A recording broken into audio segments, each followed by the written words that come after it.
നിങ്ങൾക്ക് നിങ്ങളുടെ മനസ്സിലുണ്ടാവേണ്ടത്. അതിന് തീർച്ചയായും കാലിക്കറ്റ് യൂണിവേഴ്സിറ്റിയോടും ULCCയോടും കുട്ടി സാറിനോടും ഇതിൻ്റെ മുഴുവൻ സംഘാടകരോടും നമ്മൾ എപ്പോഴും കടപ്പെട്ടിരിക്കുകയാണ്. കാരണം നമ്മൾ ഇനി സഞ്ചരിക്കാൻ പോകുന്നത് ഈ 2 ദിവസത്തെ ക്യാമ്പ് കൊണ്ട് കിട്ടിയ അറിവല്ല, ഇവിടുന്ന് കിട്ടിയ തെളിച്ചത്തിന്റെ അടിസ്ഥാനത്തിൽ വൈവിധ്യമാർന്ന മേഖലകളിലേക്ക് സഞ്ചരിക്കാനുള്ള ഒരു ചവിട്ടുപടി മാത്രമാണ് നമ്മുടെ ക്യാമ്പ്. അതിൽ നിന്നുള്ള ഊർജം, പ്രചോദനം ഉൾക്കൊണ്ടുകൊണ്ടുള്ള സഞ്ചാരമാണ് ഇതിന്റെ സംഘാടക സമിതി നിങ്ങളിൽ നിന്നും പ്രതീക്ഷിക്കുന്നത്. ഏതായാലും രണ്ടാം വളരെ മനോഹരമായി തന്നെ നടക്കുമെന്നുള്ള ശുഭപ്രതീക്ഷയാണ്. ഫാക്കൽറ്റികളെല്ലാം കൃത്യസമയത്ത് ഇവിടെ എത്തിച്ചേർന്നിട്ടുണ്ട്. അല്പം ഒറ്റയാണ് നമ്മൾ ആരംഭിക്കുന്നത്. 8:30 എന്ന് പറയുന്നത് നമുക്ക് 9 മണിയായിട്ടുണ്ട്. ഇതിനകത്ത് മാത്രമാണ് ഇവിടെ ISRO ടൈം കീപ്പ് ചെയ്യാൻ വേണ്ടി നമ്മളെല്ലാവരെയും പ്രചോദിപ്പിച്ചുകൊണ്ടിരിക്കുന്ന കുട്ടി സാർ നമ്മളെടുത്ത് അക്കാര്യത്തിൽ മാത്രം കുറച്ച് കൂടുതൽ കണിശത കാണിക്കുമെന്ന കാര്യത്തിൽ യാതൊരു സംശയവുമില്ല. നിങ്ങളുടെ അടുത്തും ഇതിന്റെ സംഘാടക സമിതിയുടെ അടുത്തും സാർ അത് വ്യക്തമായി പറയുമെന്ന് തന്നെയാണ് ഞാൻ പ്രതീക്ഷിക്കുന്നത്.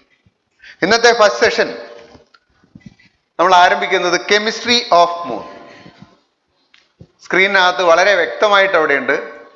ഇന്നലെ നമ്മൾ മൂൺ എന്താണ്, മൂണിന്റെ അകക്കാമ്പ് എന്താണ്, മൂണിൽ എങ്ങനെ എത്തിച്ചേരാം, ഇതുവരെയുള്ള എക്സ്പ്ലോറേഷൻസ് എങ്ങനെയൊക്കെയാണ് എന്നുള്ളതായിരുന്നു നമ്മുടെ ചർച്ചാ വിഷയം. ഇന്ന് നമ്മൾ അറിയാൻ പോകുന്നത് ചന്ദ്രയാൻ 2 നാളെ അവിടെ എത്തി, അവിടെ നമ്മുടെ ലാൻഡ് റോവർ ഇറങ്ങി സാമ്പിൾ എടുത്ത് കഴിഞ്ഞാൽ നമുക്ക് എന്തെല്ലാം വിവരങ്ങൾ ഡയറക്റ്റ് ആയിട്ട് നമ്മുടെ ഭാരതത്തിൻ്റെതായി കിട്ടും.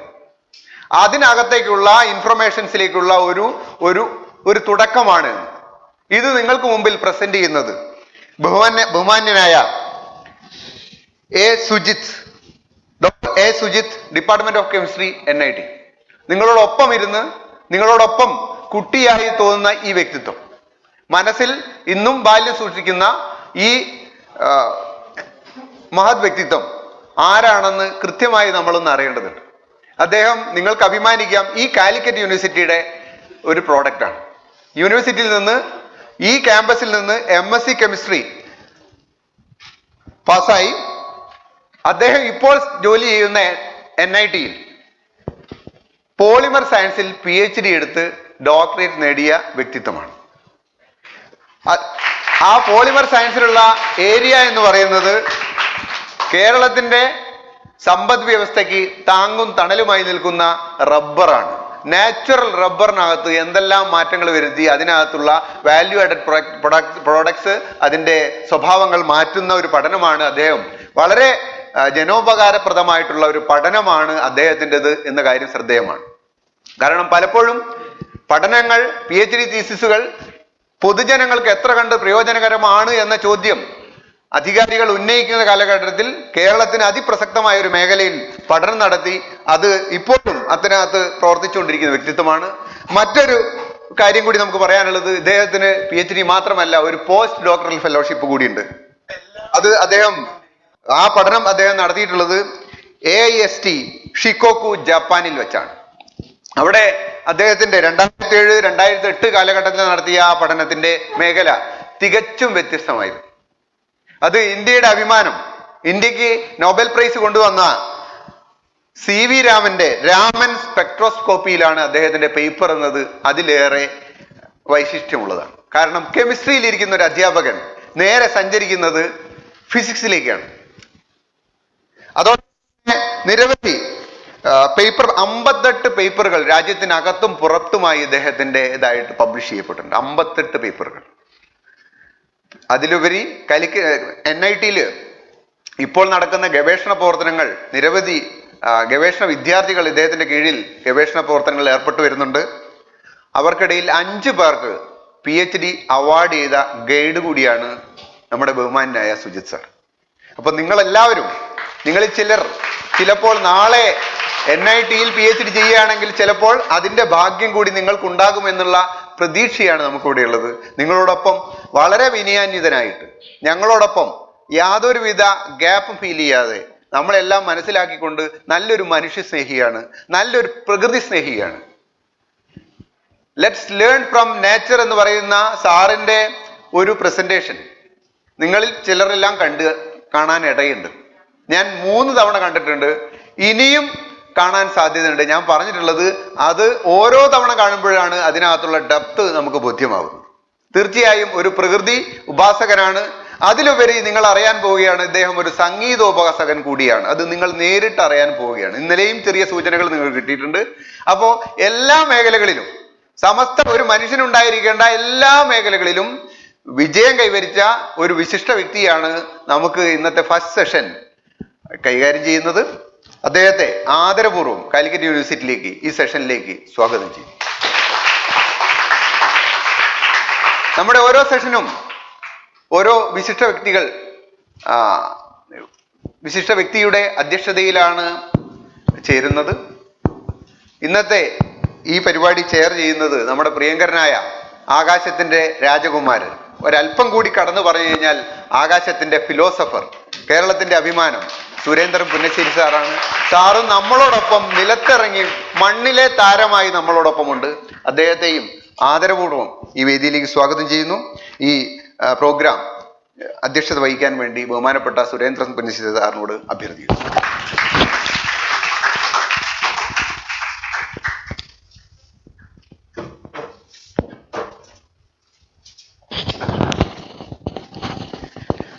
ബഹുമാനപ്പെട്ട കുട്ടി സാർ, പ്രിയപ്പെട്ട കുട്ടികളെ, എൻ്റെ ശിഷ്യൻ എന്ന് ഞാൻ പറയട്ടെ, ശിഷ്യനായ സുജിത് സാർ, ഷജിൽ സാർ, ഇദ്ദേഹം കേരളത്തിൻ്റെ മുത്താണ്, NITയുടെ മുത്താണ്, ഇന്ത്യയുടെ മുത്താണ്. അങ്ങനെ പറയുമ്പോൾ നിങ്ങൾക്ക് മനസ്സിലായില്ല അദ്ദേഹം ആരാണെന്ന്. നമ്മളൊരു കൊച്ചു കുഞ്ഞിനെയൊക്കെ എടുത്തിട്ട് മോനെ, ചക്കരേ, വാവേ എന്നൊക്കെ പറയുന്നത് പോലെ അദ്ദേഹത്തെ ഇങ്ങനെ പറഞ്ഞ് ലാളിക്കാൻ നമുക്ക് തോന്നും. അദ്ദേഹം നിങ്ങൾക്ക് പറഞ്ഞു തരാൻ പോകുന്നത് വേറൊരു ചന്ദ്രൻ്റെ നമ്മൾ കേട്ട് പഴഞ്ചനായ രസതന്ത്രമല്ല. രസതന്ത്രം സുജിത് സാറിനെ സംബന്ധിച്ചിടത്തോളം രസകരമായ തന്ത്രം തന്നെയാണ്, രാസതന്ത്രമല്ല, രസകരമായ തന്ത്രം. ഇന്നലെ രാത്രി ഞങ്ങൾ 1:30 മണിക്ക് റൂമിൽ ലൈറ്റ് ഇട്ടിട്ട് മോളിക്കുലറിൻ്റെ ഡാൻസ് ഇങ്ങനെ കണ്ടുകൊണ്ടിരിക്കുക, പലതരം തന്മാത്രകളുടെ നൃത്തം നിങ്ങൾ കണ്ടിട്ടുണ്ട്. അതൊക്കെ ഒന്ന് കാണിച്ചു തരും. അത് എവിടെ നടക്കുന്നത്? ചന്ദ്രോപരിതലത്തിൽ സൂര്യരശ്മികൾ ഉണ്ടാക്കുന്ന സംഘനൃത്തം. അപ്പം എന്നോട് പറയാ, ചന്ദ്രോപരിതലത്തിൽ സൂര്യരശ്മികൾ ഉണ്ടാക്കുന്ന സംഘനൃത്തം, എന്നാൽ പിന്നെ അതിൻ്റെ പാട്ടും ആയിക്കോട്ടെ അല്ലേ എന്ന് പറഞ്ഞേ. അപ്പം അതാണ് അവതരിപ്പിക്കുന്നത്. ഇത് ഇത്ര മധുരമായി അവതരിപ്പിക്കാൻ കഴിയുക എന്ന് പറഞ്ഞാൽ എനിക്ക് ഭയങ്കര പാരയാണ്, ഒന്നും ചെയ്യാൻ കഴിയില്ല. അദ്ദേഹം ഉണ്ടെങ്കിൽ എന്നെ വിളിക്കേണ്ടെന്ന് ഞാൻ പറഞ്ഞത്. അത്ര പ്രസൻറ്റേഷനും കവിത അവതരിപ്പിച്ചുകൊണ്ട് NITയിൽ നടത്തിയൊരു പ്രഭാഷണം ഞങ്ങൾ അത്ഭുതപ്പെട്ടു പോയിട്ടുണ്ട്. അപ്പോൾ അദ്ദേഹത്തിൻ്റെ കാണാൻ പോകുന്ന പൂരം പറഞ്ഞറിയിക്കേണ്ടതില്ല. ഒരു കാര്യം എനിക്ക് അദ്ദേഹത്തെ, ഞാൻ എല്ലാ സ്ഥലത്തും പറയുന്നൊരു സംഭവമുണ്ട്. അദ്ദേഹം ജപ്പാനിൽ പോസ്റ്റ് ഡോക്ടറേറ്റ് എടുത്ത് കഴിഞ്ഞ് വന്ന സമയം എനിക്കിതൊന്നും അറിയില്ല. എൻ്റെ വീട്ടിലേക്ക് ഒരു കോൾ വന്നു രാത്രി സമയം, സുരേന്ദ്ര മാഷേ ഒരു ടെലസ്കോപ്പ് ഒരു സ്ഥലത്ത് വെച്ചിട്ടുണ്ട്, ഒരു വായനശാലയിൽ, അത് ഉദ്ഘാടനം ചെയ്യണമെന്ന്. അപ്പോൾ ഞാൻ ചോദിച്ചു, നാട്ടും പുറത്ത് ടെലസ്കോപ്പൊക്കെ വെച്ച് ഇനി ഉദ്ഘാടനം, ആകെ ഒരു കാര്യത്തിൽ ഇങ്ങനത്തെ ഒരു കാര്യത്തിൽ അല്ലാണ്ട് വിളിക്കില്ല. അതാരാണ്? എൻ്റെ ഒരു സുഹൃത്ത് വിളിക്കുന്നത്, ഗിരീഷ് എന്ന് പറയാം, പുള്ളിയുടെ സുഹൃത്താണ്. അപ്പം ഞാൻ അവിടെ ചെന്നപ്പോൾ ഒരു കുട്ടി ജപ്പാനിൽ പഠിക്കാൻ പോയതാണ്, പഠിച്ചു വരുമ്പോൾ കൊണ്ടുവന്ന് ഒരു കുട്ടിയെന്ന് ജപ്പാനിൽ പഠിക്കുക എന്നൊക്കെ പറയുമ്പോൾ ഞാൻ വിചാരിച്ചു എന്തെങ്കിലും ചെറിയ എന്തോ ക്ലാസ്സിന് പോയി, ഒന്നല്ല പോസ്റ്റ് ഡോക്ടറേറ്റ് ചെയ്യാൻ പോയതാ. വരുമ്പോൾ കൊണ്ടുവന്ന ഒരു ടെലസ്കോപ്പാണ്, ഒരു ചെറിയ ടെലസ്കോപ്പാണ്, അന്നത്തെ ആ ഒരു വലിയ ഇതിലേക്കൊന്നുമല്ല. അത് അവിടുന്ന് ചന്ദ്രനെ കാണിച്ചു കൊടുക്കാൻ, അത് എന്നോട് ഉദ്ഘാടനം ചെയ്യാൻ. ഇന്നത്തെ മാതിരി അങ്ങനെ മൊബൈലും അങ്ങനത്തെ ഒന്നുമില്ല, ഫോട്ടോ ഒന്നും എടുത്തു വെക്കാൻ. ഒരു കൊച്ചുകുട്ടി, ഞാൻ കാണുന്ന അവസരം കൊച്ചുകുട്ടി, എനിക്കിങ്ങനെ അത്ഭുതപ്പെട്ടു, ഇതെന്തൊരു സംഭവമാണപ്പോൾ ഇത്ര ചെറിയൊരു കുട്ടി ജപ്പാനിൽ പോയി. ഞാൻ ചോദിച്ചു, ഇതാണോ റിസർച്ച് ചെയ്ത്? അല്ല, ഞാൻ കെമിസ്ട്രിയാണ്. ഇതൊരു നിത്യ കൗതുകമാണ്. അമ്പിളി മാമൻ ആകാശം ഇദ്ദേഹത്തിന് ഒരു നിത്യ കൗതുകമാണ്. അതിൻ്റെ രസതന്ത്രമാണ് നിങ്ങളോട് പറഞ്ഞു തരുന്നത്. ഇതിനേക്കാൾ രസമായി കേരളത്തിൽ ആരോ പറയുമെന്ന് എനിക്ക് തോന്നുന്നില്ല. അതുകൊണ്ട് ഈ ക്യാമ്പിന് നമുക്ക് കിട്ടിയ ഒരു മഹാസൗഭാഗ്യമാണ് നമ്മുടെ സുജിത് സാറ്. അദ്ദേഹത്തിൻ്റെ ഈ ക്ലാസ്സിലേക്കുള്ളതും മറ്റു കാര്യങ്ങളിലേക്കും ഒന്നും ഞാൻ പോകുന്നില്ല, എല്ലാം നിങ്ങൾ അനുഭവിച്ചറിയുക. എല്ലാവർക്കും സുന്ദരമായ ചന്ദ്രോപരിതലത്തിലേക്ക്, ഇനി മഹാപ്രപഞ്ചത്തിലേക്ക്, താരാപഥത്തിലേക്ക് ഒരിക്കൽ കൂടി സ്വാഗതം പറഞ്ഞുകൊണ്ട് സുജിത് സാറിന് ഞാൻ അവതരിപ്പിക്കാൻ വേണ്ടി ക്ഷണിക്കുകയാണ്.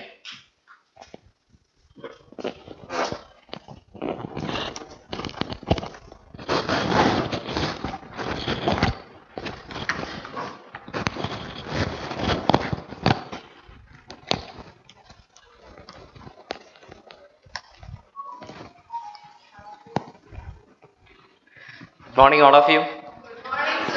നിങ്ങൾക്ക് എല്ലാവർക്കും കേൾക്കുന്നുണ്ടല്ലോ? ബാക്കിലേക്കൊക്കെ പ്രത്യേകിച്ച് ഉണ്ടല്ലോ അല്ലേ? ഓക്കെ. ഭക്ഷണമൊക്കെ കഴിച്ചു അല്ലേ? നല്ല നോക്കൂ, നല്ല അന്തരീക്ഷം, ചെറിയ തണുപ്പ് അല്ലേ? വളരെ നല്ല അന്തരീക്ഷം. എൻ്റെ ഗുരുതുല്യനായ സുരേന്ദ്രൻ പുന്നശ്ശേരി സാർ ഇവിടെ ഇരിക്കുന്നുണ്ട്. അദ്ദേഹം എന്നിൽ ഒരുപാട് പ്രതീക്ഷകൾ അർപ്പിച്ചിരിക്കുകയാണ്. അപ്പോൾ എത്രത്തോളം പ്രതീക്ഷകൾ നിറവേറ്റാൻ പറ്റുമെന്ന് എനിക്കറിയില്ല. കാരണം ഒന്നാമത്തത്, ഞാനൊരു ആസ്ട്രോണമി പഠിച്ച ഒരാളല്ല. അതുപോലെ തന്നെ എനിക്ക് റോക്കറ്റിനെ പറ്റി ഒന്നും അറിയില്ല.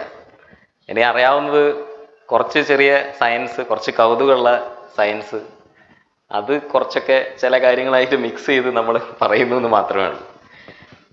എന്തായാലും ശ്രമിച്ചു നോക്കാം. Chemistry of the moon. ഇന്നലെ ഞാൻ നിങ്ങളോട് പറഞ്ഞിരുന്നു അല്ലേ, ഇങ്ങനെ പത്തിരി വട്ടത്തിലുള്ള അല്ലേ, ഗോൾഡൻ കളറുള്ള പൂർണ്ണചന്ദ്രനെ കാണുക എന്ന് പറഞ്ഞാൽ മനസ്സിന് അല്ലേ, മനസ്സിലേക്കാണ് കുളിര് പടരുന്നത്. നിലാവിന് കുളിരാണ് നല്ലത് അല്ലേ. നിലാവിനാരും ചൂടുള്ള നിലാവ് എന്നാരും പറയാറില്ലേ. നിലാവിനെപ്പോഴും കുളിരാണ് എന്നാണ് നമ്മളെല്ലാ പാട്ടിലും കഥയിലൊക്കെ പറഞ്ഞിട്ടുള്ളത്. നമുക്ക് നോക്കാം. ഇദ്ദേഹത്തെ നിങ്ങൾ അറിയുമോ? നിങ്ങൾക്കറിയാം അല്ലേ? പ്രശസ്ത അല്ലേ, പ്രഗത്ഭനായ കവിയായ വയലാർ രാമവർമ്മ അല്ലേ. തൊട്ട ഇപ്പുറത്തെ ആളെ നിങ്ങൾ അറിയോ? നിങ്ങൾക്ക് എല്ലാവർക്കും അറിയാം അല്ലേ. മലയാളത്തിൻ്റെ പ്രിയങ്കരനായ പ്രേം നസീർ. പ്രേം നസീർ അമ്പിളിമാമനെ നോക്കി നിൽക്കുകയാണ് അല്ലേ. നോക്കൂ, ഈ സമയം നിങ്ങൾ ശ്രദ്ധിക്കുക. 1970 1970 വർഷം. 1970 പേൾ വ്യൂ എന്ന പേരുള്ള സിനിമയിലെ രംഗമാണത്. പേൾ വ്യൂ എന്ന പേരുള്ള സിനിമയിലെ രംഗമാണ്. 1970 പ്രാധാന്യം നിങ്ങൾക്ക് ഇപ്പോൾ അറിയായിരിക്കും അല്ലേ. 1969 നിങ്ങൾ ഇന്നലെയൊക്കെ കണ്ടിരുന്നല്ലേ, 69 കാണിച്ച സാഹസവും അല്ലേ, അതുമായിട്ട് ഒരുപാട് ഇൻസ്പിറേഷൻ ആൾക്കാർക്ക് കിട്ടി. അങ്ങനെ വന്നുകൊണ്ടിരിക്കുന്ന ഒരു സമയമാണത്. ആ സമയത്ത് നമ്മുടെ പ്രഗത്ഭനായ കവിക്കും ഇന്ന് ഇൻസ്പിറേഷൻ കിട്ടുകയാണ്. അങ്ങനെ അദ്ദേഹം മലയാളത്തിലെ ഏറ്റവും നല്ല പാട്ടുകളിൽ ഒന്ന് എഴുതുന്നത് പേൾ വ്യൂ എന്ന സിനിമയ്ക്ക് വേണ്ടിയിട്ടാണ്. 1970. പ്രത്യേകം ശ്രദ്ധിക്കുക, ഞാൻ ജനിച്ചിട്ടില്ല, ഞാൻ 78 ജനിക്കുന്നത്. നിങ്ങളും അറിയാലോ, നമ്മളാരും ജനിച്ചിട്ടില്ലാത്ത സമയത്താണ്. സാറിന് ഓർമ്മ ഉണ്ടാവും പാട്ട് ഏതാന്നുള്ളത്. കുട്ടി സാറിന് അറിയാമോ അമ്പിളിമാനെ പറ്റി പാടിയ പാട്ട്? ഒരുപാട് ആൾക്കാർക്ക് അറിയുന്ന പാട്ടാണ്. ഒരു 2-3 വരി ഞാൻ പാടാം. ഇത് പിന്നെ ഈ പാട്ടിൻ്റെ അർത്ഥമാണ് നിങ്ങൾ മനസ്സിലാക്കേണ്ടത്. എൻ്റെ ആലാപന ശൈലിയൊന്നുമല്ല. ഈ പാട്ടിൽ വയലാർ പറയുന്നത്, അമ്പിളിമാമൻ നമ്മൾ ദൂരെ നിന്ന് നോക്കുന്ന സമയത്ത് അമ്പിളിമാമനെ പറ്റി ഒരുപാട് ഫാൻസീസ് നമുക്കുണ്ട്. അത് താരാപഥത്തിലെ രഥമാണെന്നൊക്കെ നമ്മൾ പറയാറുണ്ട്. അങ്ങനെയൊന്നും അല്ല. അമ്പിളിമാമനിൽ പോയാൽ അവിടെ ഒന്നുമില്ല. അവിടെ ജീവനില്ല, വെള്ളമില്ല, വെളിച്ചമില്ല, കാറ്റില്ല. അവിടെ എന്ത് മാത്രമേ ഉള്ളൂ? അവിടെ എപ്പോഴും ശൂന്യത മാത്രമേ ഉള്ളൂ എന്നാണ് വയലാർ പറയുന്നത്. മുഴുവനായിട്ടും പാടുന്നില്ല, ഒരു കുറച്ച് വരികൾ അതിൻ്റെതായിട്ട് പാടാം. നിങ്ങൾ വരികൾ പ്രത്യേകം ശ്രദ്ധിക്കുക. ഇങ്ങനെയാണ് പാട്ടിൻ്റെ ഇടയ്ക്ക് തുടങ്ങുന്നത്. കസ്തൂരിമാനില്ല, കല്ലോലിനിയില്ല, കാറ്റിൻ്റെ ചിറകടി ഒച്ചയില്ല. കസ്തൂരിമാനില്ല, കല്ലോലിനിയില്ല, കാറ്റിൻ്റെ ചിറകടി ഒച്ചയില്ല. ഏതോ വിരഹത്തിന്നിരുൾ വന്നു മൂടുമൊരേകാന്ത ശൂന്യതയല്ലോ, അവിടെയൊരേകാന്ത ശൂന്യതയല്ലോ. ഓ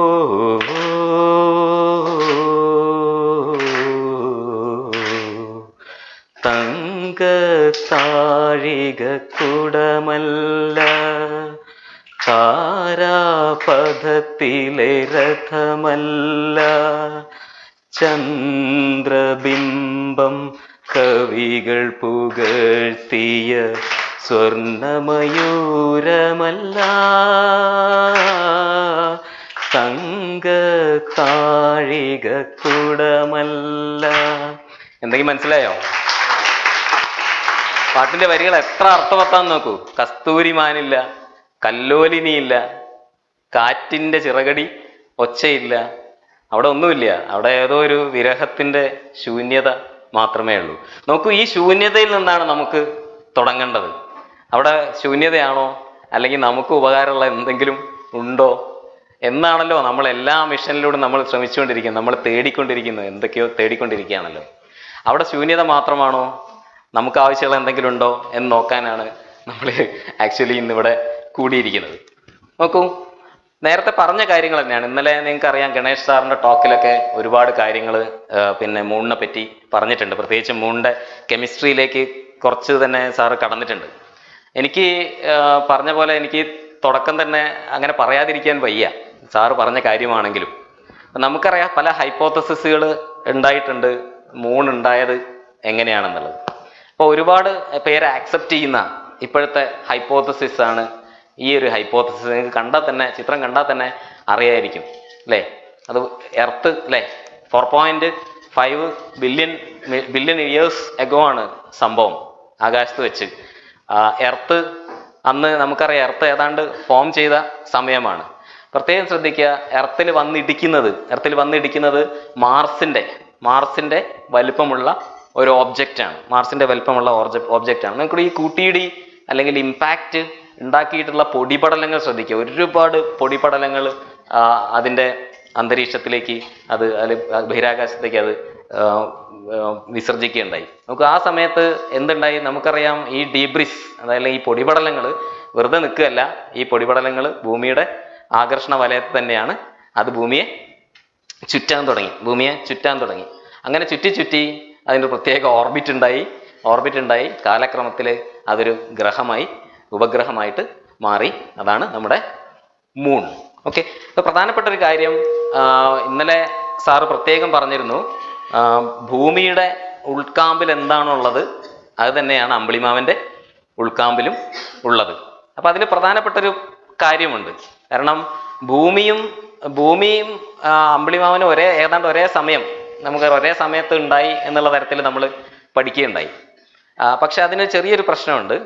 ഉണ്ടായിട്ടുണ്ടാവും, പക്ഷെ ഭൂമിയുടെ കോർ അപ്പോഴേക്കും ഫോം ചെയ്ത് കഴിഞ്ഞിരുന്നു എന്നുള്ളതാണ്. ഭൂമിയുടെ കോറ് അപ്പോഴേക്കും ഫോം ചെയ്ത് കഴിഞ്ഞിരുന്നു.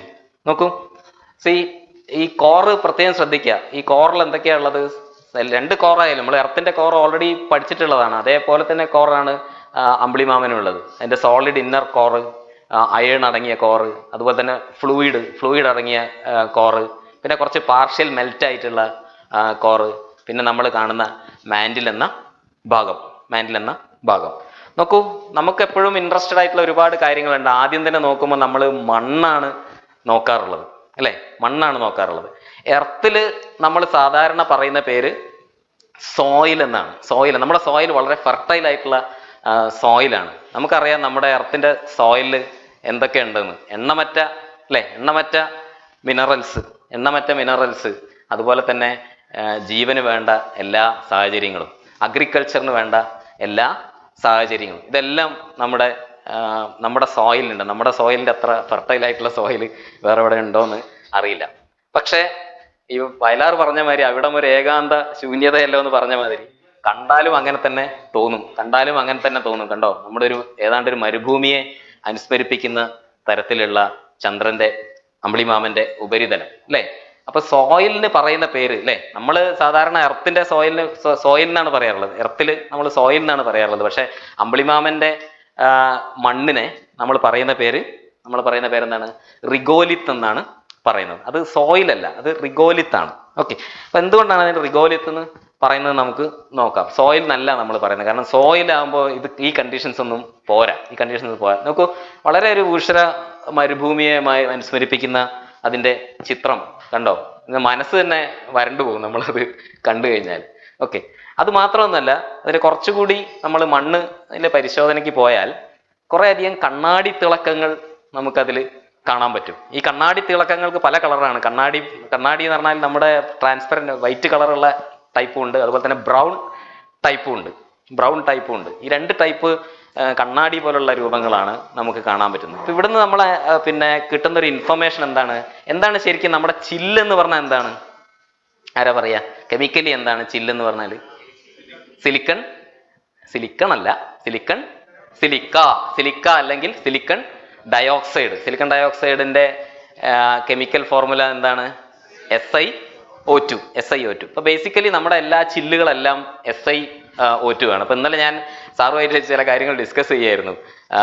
ചില്ല് തന്നെ പലതരത്തിലുണ്ടല്ലോ അല്ലെ. അപ്പൊ സാറ് ശ്രദ്ധിച്ചത് എനിക്ക് തോന്നുന്നു ടെലിസ്കോപ്പിന്റെ അല്ലെ, അല്ലെങ്കിൽ ക്യാമറയുടെ വളരെ എക്സ്പെൻസീവ് ആയുള്ള ലെൻസുകളെ പറ്റിയൊക്കെയാണ് സാർ ആ സമയത്ത് ഞങ്ങൾ ഡിസ്കസ് ചെയ്തിരുന്നത്. ഓക്കെ, എന്തായാലും ഗ്ലാസ് ഒരു മോൾട്ടൺ സ്റ്റേറ്റിലുള്ള സാധനമാണെന്ന് നിങ്ങൾക്ക് അറിയാമോ? അല്ലേ? ഗ്ലാസ് ഒരു ഖരവസ്തു അല്ല എന്തായാലും, അല്ലേ? അതിന്റെ ഏറ്റവും വലിയ ഉദാഹരണമാണ് പണ്ട് കാലത്തെ വീടുകളിലൊക്കെ നിങ്ങൾ നോക്കുക. പണ്ട് കാലത്തെ തറവാട് വീടുകളിലൊക്കെ, എത്രയോ കാലം പഴക്കമുള്ള വീടുകളിലൊക്കെ ജനലിന്റെ ചില്ല് ഒന്ന് പരിശോധിക്കുക. ആ ജനലിന്റെ ചില്ലിന്റെ താഴോട്ട് എപ്പോഴും എന്തായിരിക്കും? താഴോട്ട് കാലം കൂടുന്തോറും താഴോട്ട് വണ്ണം കൂടി വരും, മുകളിൽ തിന്നായിട്ട് വരും. എന്തുകൊണ്ടാണ് അങ്ങനെ വണ്ണം കൂടി വരുന്നത്? താഴേക്ക് ഇങ്ങനെ ഒഴുകി വരുന്നതുകൊണ്ടാണ്. അത് വളരെ സ്ലോ ആയിട്ട് ഒഴുകുന്ന തരത്തിലുള്ള ഒരവസ്ഥയിലാണ് അതുള്ളത്, അല്ലേ? ഒരു വിസ്കോസിറ്റി കൂടിയ അവസ്ഥയിലാണ് അതുള്ളത്. അല്ലാതെ ഒരു ഖര പദാർത്ഥമാണെന്ന് നമുക്കൊരിക്കലും പറയാൻ പറ്റില്ല. നോക്കൂ, എന്തുകൊണ്ടാണ് പിന്നെ അമ്പിളിമാമന്റെ മണ്ണിൽ ഇങ്ങനത്തെ ഗ്ലാസി മെറ്റീരിയൽസ് ഉണ്ടായിട്ടുള്ളത്? എപ്പോഴാണ് ഗ്ലാസി മെറ്റീരിയൽ ഉണ്ടാകുക?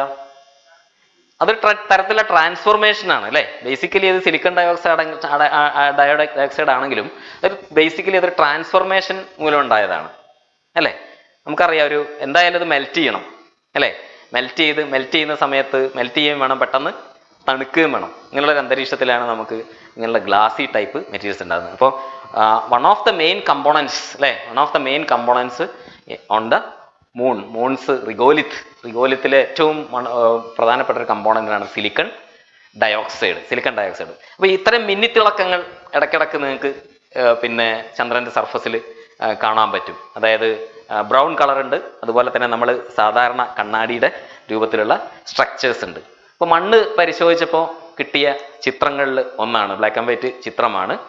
അതുപോലെ തന്നെ ഇതും അമ്പിളിമാമന്റെ മണ്ണിലെ ഒരു ചിത്രമാണ്.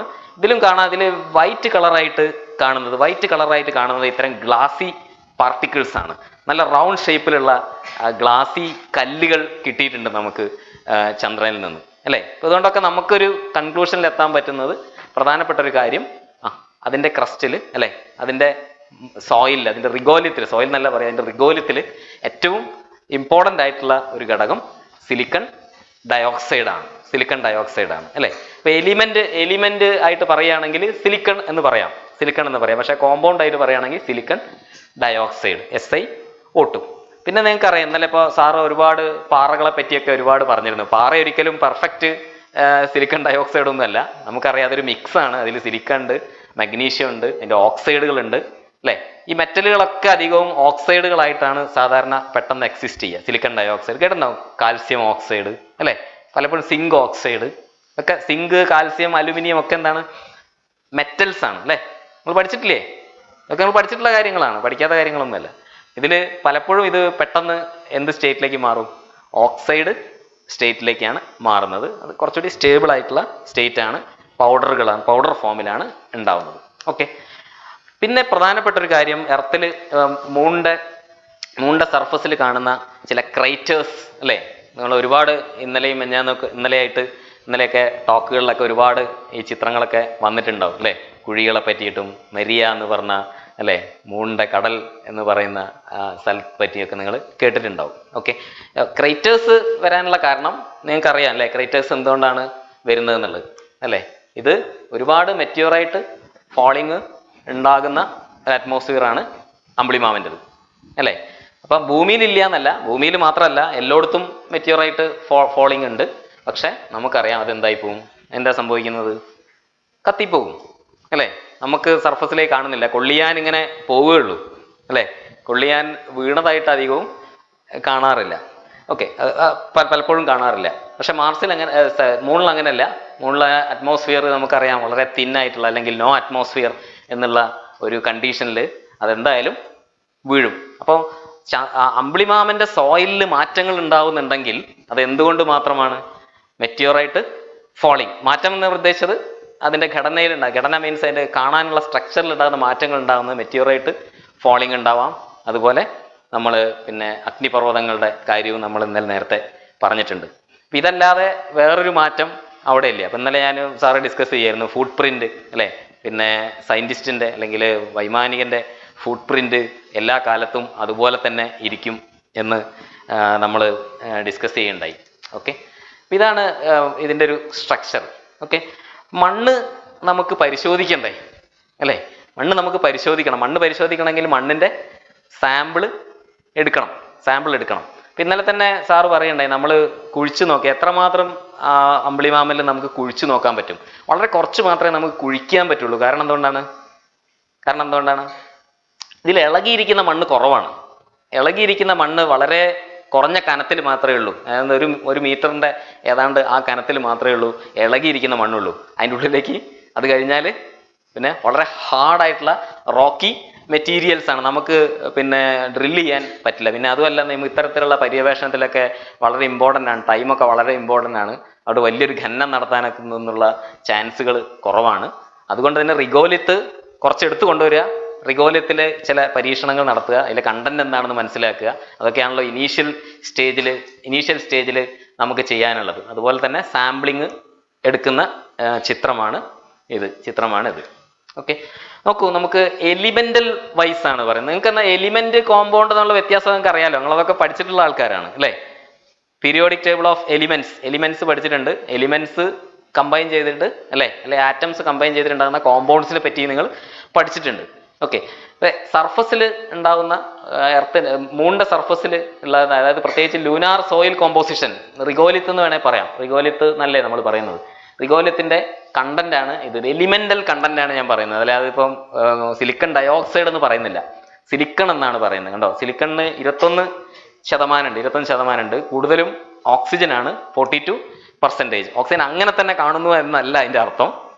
ഓക്സിജൻ കോമ്പൗണ്ട് ആയിട്ടാണ് കാണുന്നത്, ഓക്സിജനായിട്ട് കാണുന്നു എന്നല്ല അതിൻ്റെ അർത്ഥം. അതുപോലെ തന്നെ കാൽസ്യം, അലുമിനിയം, മഗ്നീഷ്യം, അതേഴ്സ് എന്ന് പറഞ്ഞത് ഇതൊന്നും അതേ രീതിയിലല്ല കാണുന്നത്. കാരണം അതേ രീതിയിൽ കാണില്ലല്ലോ. ഭൂമിയിലാണെങ്കിലും കാണുമോ? ഇല്ല. ഭൂമിയിൽ അതേ രീതിയിൽ കാണുന്ന 2 ലോഹങ്ങളുടെ പേര് പറയാമോ? ഒന്ന് ഗോൾഡും ഒന്ന് പ്ലാറ്റിനവും അല്ലേ?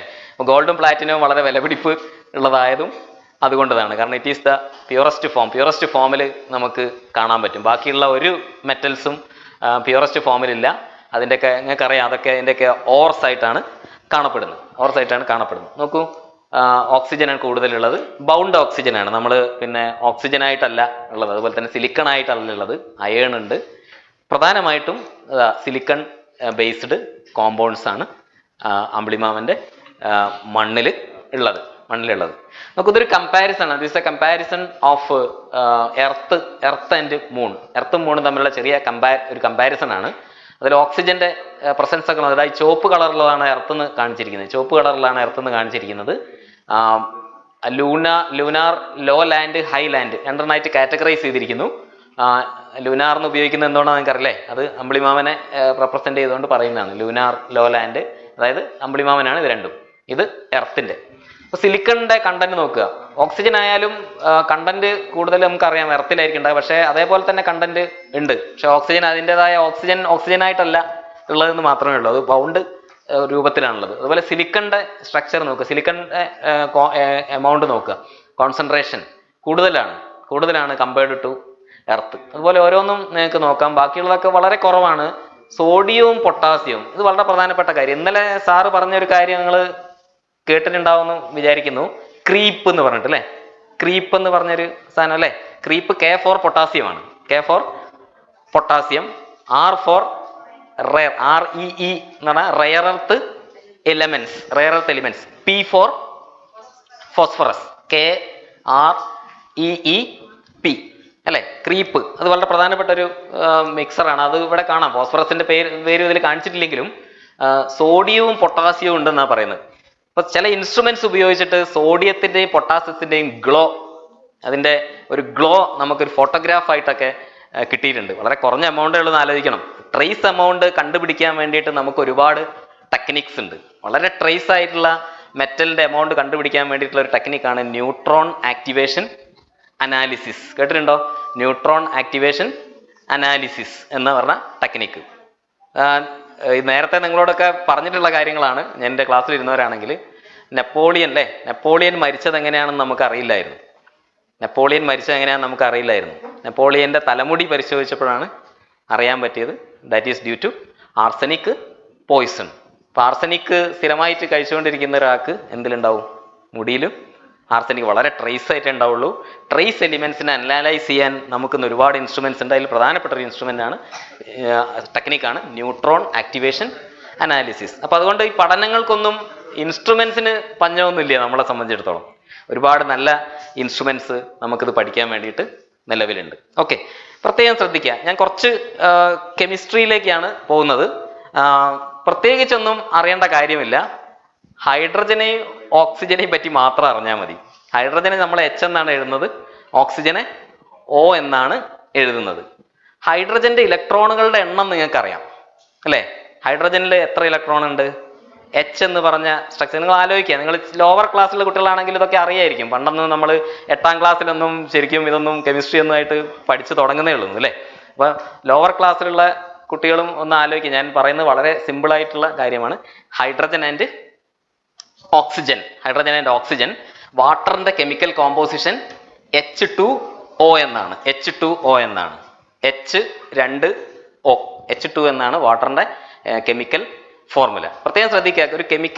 ഒരു കെമിക്കൽ ഉണ്ടാകുന്ന സമയത്തുള്ള ഒരു മാറ്റം ശ്രദ്ധിക്കുക. ഹൈഡ്രജൻ എന്ന് പറഞ്ഞത് സ്വയം കത്തുന്ന ഒരു സാധനമാണ് അല്ലെ? ഹൈഡ്രജൻ പെട്ടെന്ന് കത്തും. ഹൈഡ്രജൻ എന്ന് സ്വയം കത്തുന്ന ഒരു സാധനമാണ്. ഓക്സിജൻ എന്ന് പറഞ്ഞാൽ കത്താൻ സഹായിക്കുന്ന ഒരു സാധനമാണ്. വെള്ളമാണെങ്കിലോ, വെള്ളത്തിന് ഈ 2 പ്രോപ്പർട്ടി ഇല്ല. വെള്ളം എന്ത് ചെയ്യും? വെള്ളം തീ കെടുത്തുകയാണ് ചെയ്യുന്നത്. അപ്പോൾ പ്രത്യേകം ശ്രദ്ധിക്കുക. അതിന്റെ എലിമെന്റുകളുടെ ഒക്കെ ഗുണം അതിന് എന്തിനുണ്ടായിക്കോളുന്നില്ല?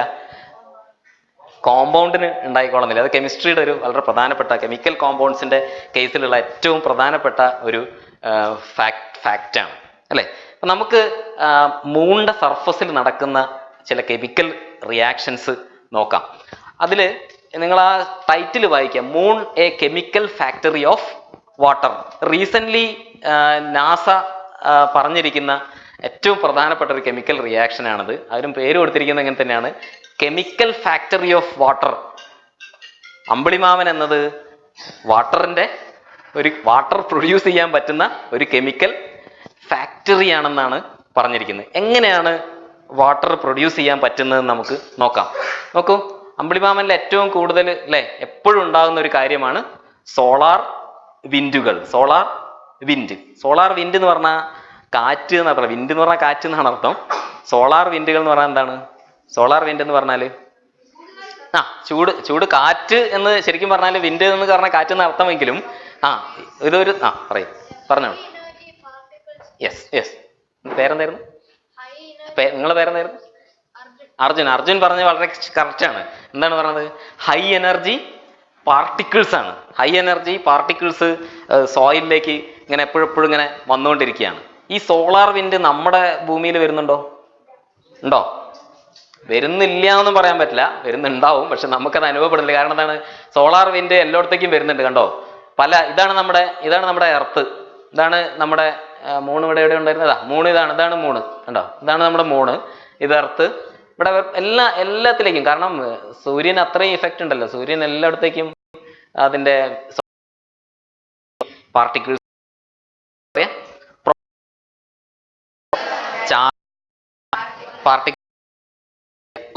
പ്രത്യേകം ശ്രദ്ധിക്കുക. ഞാനിത് ഇങ്ങനെ വീണ്ടും പറയുന്നത് എന്താണെന്ന് വെച്ചാൽ, ചിലപ്പോൾ ചില ലോവർ ക്ലാസ്സിലെ കുട്ടികളൊക്കെ ഉണ്ടാവും, അവർക്ക് അതിനെപ്പറ്റി കൃത്യമായിട്ട് അറിയുമെന്ന് എനിക്കറിയില്ല. ഹൈഡ്രജനിൽ എന്തൊക്കെയാണുള്ളത്? ഒരു ഹൈഡ്രജനിൽ എന്താ ഉള്ളത്? ഒരു പ്രോട്ടോണും ഒരു ഇലക്ട്രോണുമാണ് ഹൈഡ്രജൻ Hലുള്ളത് അല്ലേ? ഒരു ഇലക്ട്രോണേ ഉള്ളൂ. ഒരു ഇലക്ട്രോൺ അങ്ങ് പോയാൽ, ഹൈഡ്രജൻ ഒരു ഇലക്ട്രോൺ അങ്ങ് പോയാൽ പിന്നെ എന്തായിട്ട് മാറി? H+ ആയിട്ട് മാറി അല്ലേ? ഹൈഡ്രജൻ ഒരു ഇലക്ട്രോൺ കിട്ടിയാലോ H-. കിട്ടുന്നതിനൊക്കെ മൈനസും, പുറത്തേക്ക് പോയാൽ പ്ലസ്സും ആണ് കൊടുക്കുക. പ്ലസ് എന്ന് പറഞ്ഞാൽ ഇല്ല എന്നർത്ഥം. നെഗറ്റീവ് എന്ന് പറഞ്ഞാൽ കൂടുതൽ കിട്ടുക എന്നുള്ള അർത്ഥം. പ്ലസ് ആണ്. അർജുൻ പറഞ്ഞ മാതിരി ഹൈ എനർജി പാർട്ടിക്കിൾസ് ആണ് വരുന്നത്. ഈ ഹൈ എനർജി പാർട്ടിക്കിൾസ് പ്രോട്ടോൺസ് ആണ്. പ്രോട്ടോൺസ് അല്ലാണ്ടുണ്ട്. പ്രോട്ടോൺസിന്റെ ഒരു പ്രവാഹം നമുക്കറിയാം. സൂര്യനിൽ എന്താ ഉള്ളതെന്ന് നമുക്കറിയാം അല്ലേ? സൂര്യനിൽ എന്താ ഉള്ളത് നമുക്കറിയാം. സൂര്യനിൽ നടക്കുന്ന ഫ്യൂഷനെ പറ്റിയിട്ടൊക്കെ നിങ്ങൾക്ക് അറിയാം. ഹൈഡ്രജൻ ആണല്ലോ പ്രധാനപ്പെട്ട ഇന്ധനം. ഹൈഡ്രജന്റെ H+ അല്ലേ, H+ എന്ന് പറഞ്ഞാൽ പ്രോട്ടോൺ, ചാർജ്ഡ് പാർട്ടിക്കിൾസ് അതിശക്തിയായിട്ട് നമ്മുടെ അമ്പിളിമാമന്റെ റിഗോലിത്തിലേക്ക് നടക്കുന്ന മഴ പോലെ പെയ്യുന്ന ചിത്രമാണ് നമ്മൾ ഇതിൽ കാണുന്നത്. അല്ലാതെ നമ്മൾ ഇവിടെ അടിക്കുന്ന പോലത്തെ കാറ്റല്ല ഉദ്ദേശിക്കുന്നത്. ഓക്കെ, എന്ത് നടക്കുന്നു നോക്കാം. വളരെ സിമ്പിൾ ആയിട്ടുള്ള ഒരു കാർട്ടൂൺ ചിത്രമാണിത്. നിങ്ങൾ പ്രത്യേകം ഒന്ന് ശ്രദ്ധിക്കുക, കാരണം കുറച്ചൊരു സ്ട്രെയിൻ എടുക്കേണ്ടി വരും. പ്രോട്ടോൺ എന്ന് പറഞ്ഞാൽ പ്ലസ് അല്ലേ, കണ്ടോ, ഇതാണ് പ്രോട്ടോൺ. ചന്ദ്രന്റെ ഉപരിതലത്തിൽ ഒരുപാട് ഇലക്ട്രോൺസ് ഉണ്ട്. അപ്പോൾ എന്ത് ചെയ്യും, H+ അല്ലേ, H+ന്റെ കൂടെ ആര് കൂടി ചേരും, ഒരു ഇലക്ട്രോൺ ചേരും. H+ന്റെ കൂടെ ഇലക്ട്രോൺ ചേർന്നാൽ എന്താ ഉണ്ടാവുക, ഹൈഡ്രജനായി. അപ്പൊ നേരത്തെ ഹൈഡ്രജൻ അല്ലായിരുന്നു, H+ വന്നത്, അതായത് ഒരു ഇലക്ട്രോൺ ലെസ്. ചന്ദ്രന്റെ സർഫസിലെത്തിയപ്പോൾ എന്ത് കിട്ടി, ഒരു ഇലക്ട്രോൺ കിട്ടി. അപ്പൊ എന്തായി, HI, ഹൈഡ്രജനായി അല്ലെ. ഹൈഡ്രജൻ ഉണ്ടായോ, ഹൈഡ്രജൻ ഉണ്ടായി. മണ്ണിലാണ് നടക്കുന്നത്. നോക്കൂ, രണ്ട് പ്രധാനപ്പെട്ട കാര്യങ്ങൾ.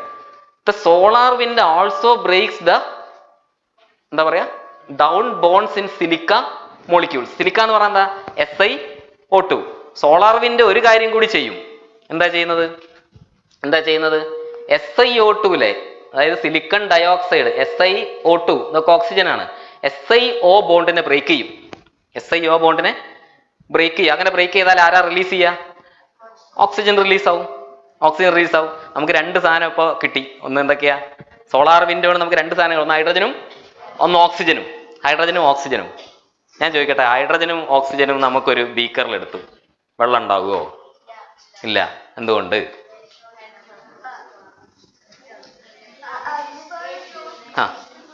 അതിന് നിൽക്കൂ, ഇത് എന്ന് പറഞ്ഞാൽ ഇതിന് ചില കണ്ടീഷൻസ് ആവശ്യം. ഹൈഡ്രജനും ഓക്സിജനും വെറുതെ ബീക്കറിൽ എടുത്താൽ എന്തുണ്ടാവില്ല, വെള്ളം ഉണ്ടാവില്ല. ഹൈഡ്രജനും ഓക്സിജനും കമ്പൈൻ ചെയ്തിട്ട് തന്നെയാണ് ഭൂമിയിലും വെള്ളം ഉണ്ടാകുന്നത്. പക്ഷേ ഇറ്റ് വിൽ ടേക്ക് ഇയേഴ്സ് അല്ലേ. ഒരു വലിയ റിയാക്ഷന്റെ റേറ്റ് വളരെ കുറഞ്ഞൊരു പ്രോസസ്സാണിത്. പക്ഷേ ഒരു മജീഷ്യൻ ചെയ്യുന്ന പോലെ നമ്മൾ ചെയ്താൽ, അതായത് ഒരു ഹൈഡ്രജനും ഓക്സിജനും ഒരു ബീക്കറിലെടുത്ത് അല്ലേ, ഒരു മജീഷ്യനെ പോലെ പ്ലാറ്റിനം ദണ്ട് അതിലേക്ക് ഇറക്കിയാൽ ഉടനെ ഒരു എക്സ്പ്ലോഷനോട് കൂടിയിട്ട് വാട്ടർ ഫോം ചെയ്യും. കാരണം കാറ്റലിസ്റ്റിന്റെ ഇഫക്റ്റ് അത്രയും വലുതാണ്. ഹൈഡ്രജനും ഓക്സിജനും കൂടി ചേർന്ന് വെള്ളം ഉണ്ടാകുന്നതിന് കാറ്റലിസ്റ്റ് ഏതാണ്, പ്ലാറ്റിനം കാറ്റലിസ്റ്റ് ആണ്. അത്തരത്തിലുള്ള പ്രവർത്തനങ്ങൾ നമുക്ക് അറിയാം. ഇവിടെ നമുക്ക് ഹൈഡ്രജനും ഉണ്ട്, ഓക്സിജനും ഉണ്ട് അല്ലേ. അപ്പൊ ഹൈഡ്രജനും ഓക്സിജനും തമ്മിൽ കൂടിച്ചേർന്ന് പലതരത്തിലുള്ള കൂടിച്ചേരലുകളുണ്ട്. അതിൽ ഏറ്റവും പ്രധാനപ്പെട്ട ഒരു കൂടിച്ചേരലുകൾ എന്താ, അവിടെ ഞാൻ വളരെ ചെറുതായിട്ട് എഴുതിയിരിക്കുന്നത് എന്താണ്, OH. എന്താണ് OH, ഓക്സിജനും. ഇപ്പൊ നമുക്ക് ആദ്യം H+ ആയിരുന്നു. H+ പിന്നെ അമ്പിളിമാമന്റെ സർഫസിൽ വന്നിട്ട് ഇലക്ട്രോണിനെ ആക്സെപ്റ്റ് ചെയ്തിട്ട് ഹൈഡ്രജനായിട്ട് മാറി. സിലിക്കൺ ഡയോക്സൈഡിനെ പൊട്ടിച്ചിട്ട് എന്തുണ്ടാക്കി, ഓക്സിജൻ ഉണ്ടാക്കി. ഹൈഡ്രജനും ഓക്സിജനും കൂടി കമ്പൈൻ ചെയ്തിട്ട് ആദ്യമായിട്ട് OH ഉണ്ടായി. OH നോക്കൂ, OH വളരെ പ്രധാനപ്പെട്ടൊരു സിഗ്നേച്ചറാണ്. അതായത് നമുക്ക് വേണമെങ്കിൽ OH എന്താക്കി മാറ്റാം, OH ഒരു ഹൈഡ്രജനും കൂടി ചേർന്നാൽ എന്തായാലും മാറും, അത് വെള്ളമായിട്ട് മാറും. അപ്പൊ ഈ OHന്റെ പ്രസൻസ്, OH എന്ന ഗ്രൂപ്പിന്റെ പ്രസൻസ് അളക്കുക എന്നുള്ള വളരെ പ്രധാനപ്പെട്ട കാര്യമാണ്. അതാണ് വെള്ളമുണ്ട് എന്ന് പറയുന്ന പ്രധാനപ്പെട്ട കാര്യം അല്ലെ. അപ്പൊ OHനെ നമുക്കിനിയും വാട്ടർ കൂടി പറ്റും. അതുകൊണ്ടാണ് നാസ എന്ത് വിളിച്ചത്, സർഫസിനെ എന്ത് വിളിച്ചത്, OH. അതായത് ചെയ്യാൻ പോകുന്നത് കുറച്ച്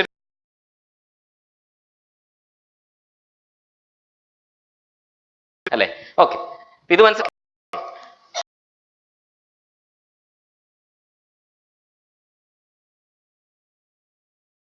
അപ്പൊ ഒരു വളരെ പ്രധാനപ്പെട്ട ദൂരെ നിന്ന് OHന്റെ പ്രസൻസ് അല്ലെങ്കിൽ വാട്ടറിന്റെ പ്രസൻസ് അളക്കണം. അപ്പൊ അതിന് വേണ്ടിയിട്ട് ഇവർ ഉപയോഗിച്ചൊരു ടെക്നിക്ക് റിഫ്ലക്റ്റൻസ് ഇൻഫ്രാറെഡ് സ്പെക്ട്രോസ്കോപ്പി എന്ന് പറയും. എന്താ പറയാ, റിഫ്ലക്റ്റൻസ് ഇൻഫ്രാറെഡ് സ്പെക്ട്രോസ്കോപ്പിക് ടെക്നിക്കാണ്. റിഫ്ലക്റ്റൻസ് IR ടെക്നിക്ക് എന്ന് എഴുതിയാൽ മതി. റിഫ്ലക്റ്റൻസ് എന്താ റിഫ്ലക്റ്റൻസ് എന്ന് പറഞ്ഞാൽ, സാധാരണ ഇൻഫ്രാറെഡ് സ്പെക്ട്രോസ്കോപ്പി പഠിക്കാൻ വേണ്ടിയിട്ട് നമുക്ക് എന്ത് ചെയ്യണം, സാമ്പിള് കളക്ട് ചെയ്യണം. സാമ്പിൾ കളക്ട് ചെയ്തിട്ട് എന്തിൽ വെക്കണം? സ്പെക്ട്രോമീറ്ററിൽ വെച്ചിട്ട് ഇൻഫ്രാറെഡ് റേസ് പാസ് ചെയ്യണം. എന്നാലേ നമുക്ക് എന്ത് കിട്ടുള്ളൂ? കൃത്യമായിട്ടുള്ള സ്പെക്ട്ര കിട്ടുള്ളൂ. പക്ഷെ ഇവിടെ എന്താ ചെയ്തത്? ഇവിടെ അതിനുള്ള നിർവാഹമില്ല. ഇവിടെ എന്താ ചെയ്തത്? ഇൻഫ്രാറെഡ് റേഡിയേഷൻ അതിന്റെ സർഫസിലേക്ക് അയക്കുന്നു. സർഫസിൽ നിന്ന് അത് റിഫ്ലക്ട് ചെയ്ത് തിരിച്ചു വരുന്നു. എന്തിലേക്കെന്നെ തിരിച്ചു വരും? ഇതിലെങ്ങനെ തിരിച്ചു വരും? ആ റിഫ്ലക്ട് ചെയ്ത് തിരിച്ചു വരുന്ന റേസ് എന്നാണ് നമുക്ക് അതിനെപ്പറ്റിയുള്ള ഇൻഫർമേഷൻസ് എടുത്തത്. ഓക്കെ, ഞാൻ അതിലേക്ക് വരാം. കുറച്ച് കഴിഞ്ഞാൽ 2-3 സ്ലൈഡ് കഴിയുമ്പോഴേക്ക് ഞാൻ അതിലേക്ക് വരാം. നോക്കൂ, നമുക്കിങ്ങനെ മാപ്പ് ചെയ്യാൻ പറ്റും അല്ലേ? അതായത് ഇപ്പോൾ ഇൻഫ്രാറെഡ് റിഫ്ലക്റ്റൻസ് മെത്തേഡ് വെച്ച് ചെയ്ത് കഴിഞ്ഞപ്പോൾ, അതായത് പ്രത്യേകം കണ്ടോ, വാട്ടർ അബ്സോർപ്ഷൻ സ്ട്രെങ്ത് ബ്ലൂ കളറിൽ കൊടുത്തിരിക്കുന്നത്, പിന്നീട് ആനിമേറ്റ് ചെയ്താണ്.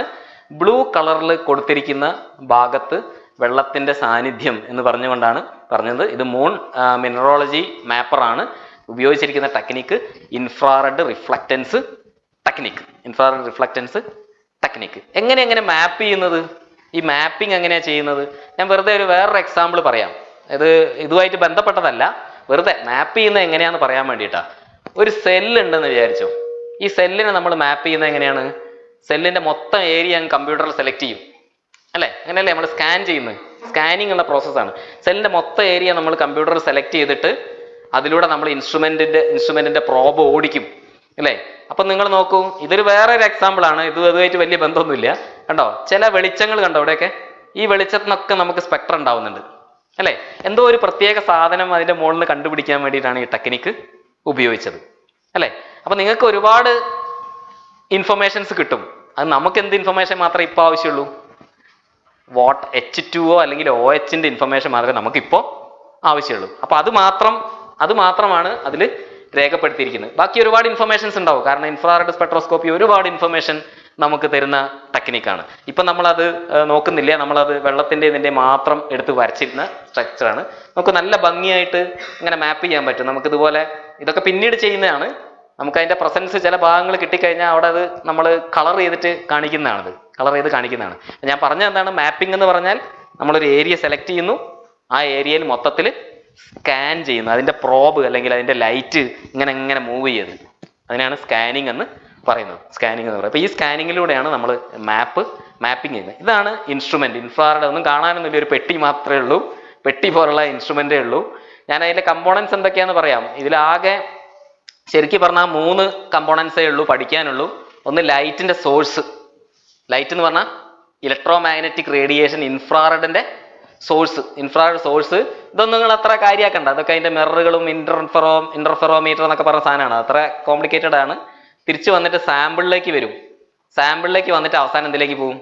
ഡിറ്റക്ടറിലേക്ക് പോകും. ഡിറ്റക്ടറിന്റെ പേര് സ്പെക്ട്രോമീറ്റർ എന്നാണ്. എല്ലാ ഡിറ്റക്ടറും ഒന്ന് തന്നെയാണ്. എന്താ പറയാ? സ്പെക്ട്രോമീറ്റേഴ്സ് ആണ്. അപ്പൊ നമുക്ക് എന്ത് കിട്ടും? നമുക്ക് നമ്മുടെ സാമ്പിളിൽ ഉള്ളത് എന്താണെന്നുള്ളതിനെ പറ്റി ചില വിവരങ്ങൾ കിട്ടും അല്ലേ? ചില പർട്ടിക്കുലർ കണ്ടോ, ചില പീക്കുകൾ കണ്ടോ? ഈ പീക്കുകളൊക്കെ എന്തിനെ സൂചിപ്പിക്കുന്നതാണ്? ഓരോരോ ബോണ്ടിനെ സൂചിപ്പിക്കുന്നതാണ്. അപ്പൊ ഞാൻ പറഞ്ഞ മനസ്സിലായോ OH ബോണ്ട് എങ്ങനെയാ കണ്ടെത്തിയെന്ന്? OH ബോണ്ടിനെ കാണിക്കുന്ന പീക്കായിലുണ്ടോ നോക്കിയാൽ പോരെ? OH ബോണ്ട് കാണിക്കുന്ന പീക്കായിലുണ്ടോ നോക്കിയാൽ പോരെ? ഓക്കെ, നമുക്ക് നോക്കാം. കുറച്ചുകൂടി ഡീപ്പായിട്ട് നമുക്ക് നോക്കാം.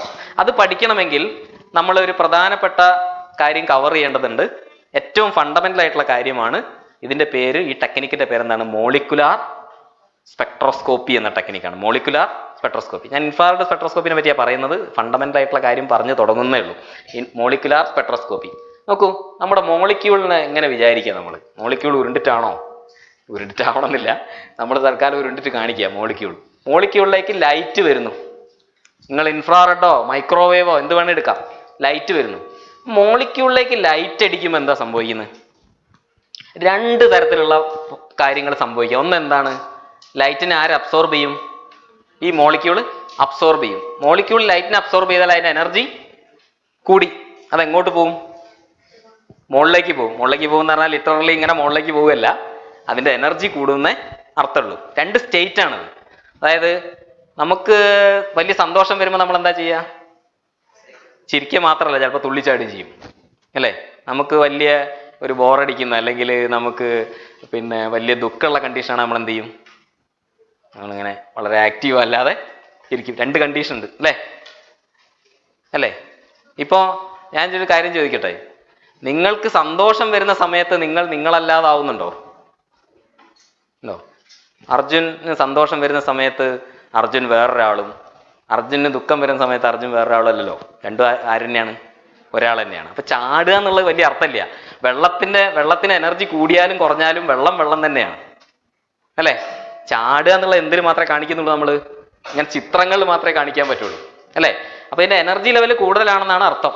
അങ്ങനെ എനർജി ലെവൽ കൂടിക്കഴിഞ്ഞാൽ പിന്നെ എനർജി ലെവൽ റിലീസ് ചെയ്യണം. ഒരിക്കലും ഹൈ എനർജിയിൽ ആർക്കും എക്സിസ്റ്റൻസ് ഇല്ല. ഞാൻ കൈ ഇങ്ങനെ വെച്ച് ഞാൻ അങ്ങനെ പറയാ ഞാൻ അങ്ങനെ വെക്കുള്ളൂ. എത്ര കാലം വെക്കാൻ പറ്റും എനിക്ക്?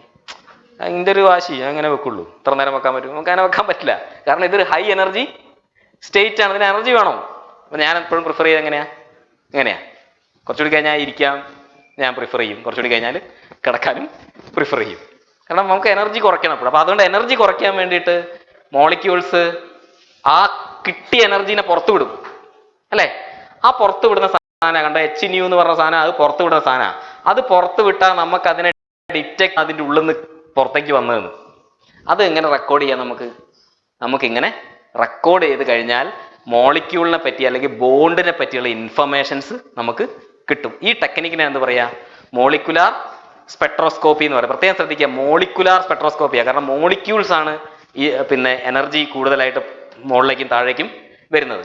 ഓക്കെ, അപ്പൊ ഈ ടെക്നിക്കിൽ ഉപയോഗിക്കുന്ന ചില റേഡിയേഷൻസ് ആണ് ഇതിൽ കാണിച്ചിരിക്കുന്നത്. ഒരുപാട് റേഡിയേഷൻസ് ഉണ്ട് അല്ലേ? Radio wave, microwave, infrared, visible light, ultraviolet, x ray and gamma. നിങ്ങൾക്കറിയാതെ ഇതിനെ പറയുന്ന പേരെന്താണ്? ഇലക്ട്രോ മാഗ്നറ്റിക് സ്പെക്ട്രം എന്നാണ് പറയുന്നത്. ഇയാളെ പരിചയം ഉണ്ടാവുമല്ലോ റേഡിയോ വേവിനെ അല്ലെ? റേഡിയോ വേവ് എന്തിനാ നമ്മൾ ഉപയോഗിക്കുന്നത്?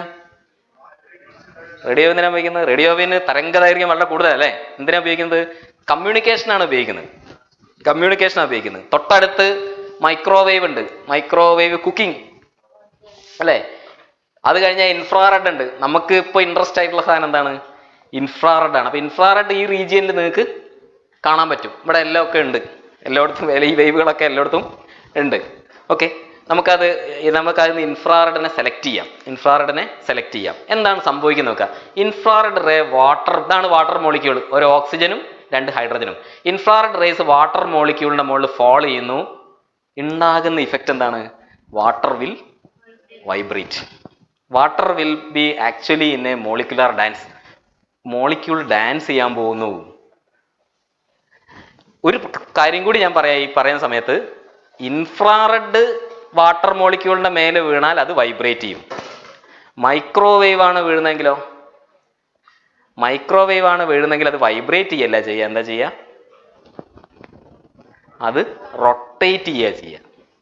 അതുകൊണ്ടാണ് നിങ്ങളുടെ മൈക്രോവേവ് ഓവനിൽ നമ്മൾ പുറമേ നിന്ന് തീ കത്തിക്കുന്നുണ്ടോ? ഇല്ല. മൈക്രോവേവ് ഓവനിൽ നിങ്ങൾ കേക്ക് പ്രിപ്പയർ ചെയ്യുകയാണെന്ന് വിചാരിച്ചോ, എന്താ സംഭവിക്കുന്നത്? മൈക്രോവേവ് കേക്കിൻ്റെ ഉള്ളിലേക്ക് വരുമ്പോൾ എന്താ ഉണ്ടാകുന്നത്? വാട്ടർ മോളിക്യൂൾസ് കിടന്ന് കറങ്ങാൻ തുടങ്ങും. കറങ്ങുന്ന സമയത്ത് എന്ത് സംഭവിക്കും? കറങ്ങുന്ന സമയത്ത് റൊട്ടേഷണൽ എനർജി ഉണ്ട് അല്ലേ? അത് എനർജി റിലീസ് ചെയ്യും. ആ എനർജി എന്തായിട്ടാണ് റിലീസ് ചെയ്യുന്നത്? ഹീറ്റായിട്ടാണ് റിലീസ് ചെയ്യുന്നത്. അതിന് ഇന്റേണൽ ഹീറ്റിംഗ് എന്നാണ് പറയുന്നത്. അപ്പോൾ ഒരുപാട് നേരം മൊബൈൽ ഫോണൊക്കെ പിന്നെ ചെവിയിൽ വെച്ച് നിൽക്കുന്നവർ ശ്രദ്ധിക്കുക. റേഡിയോ വേവിൻ്റെ കൂടെ എന്ത് വേവും കൂടി വരുന്നുണ്ട്?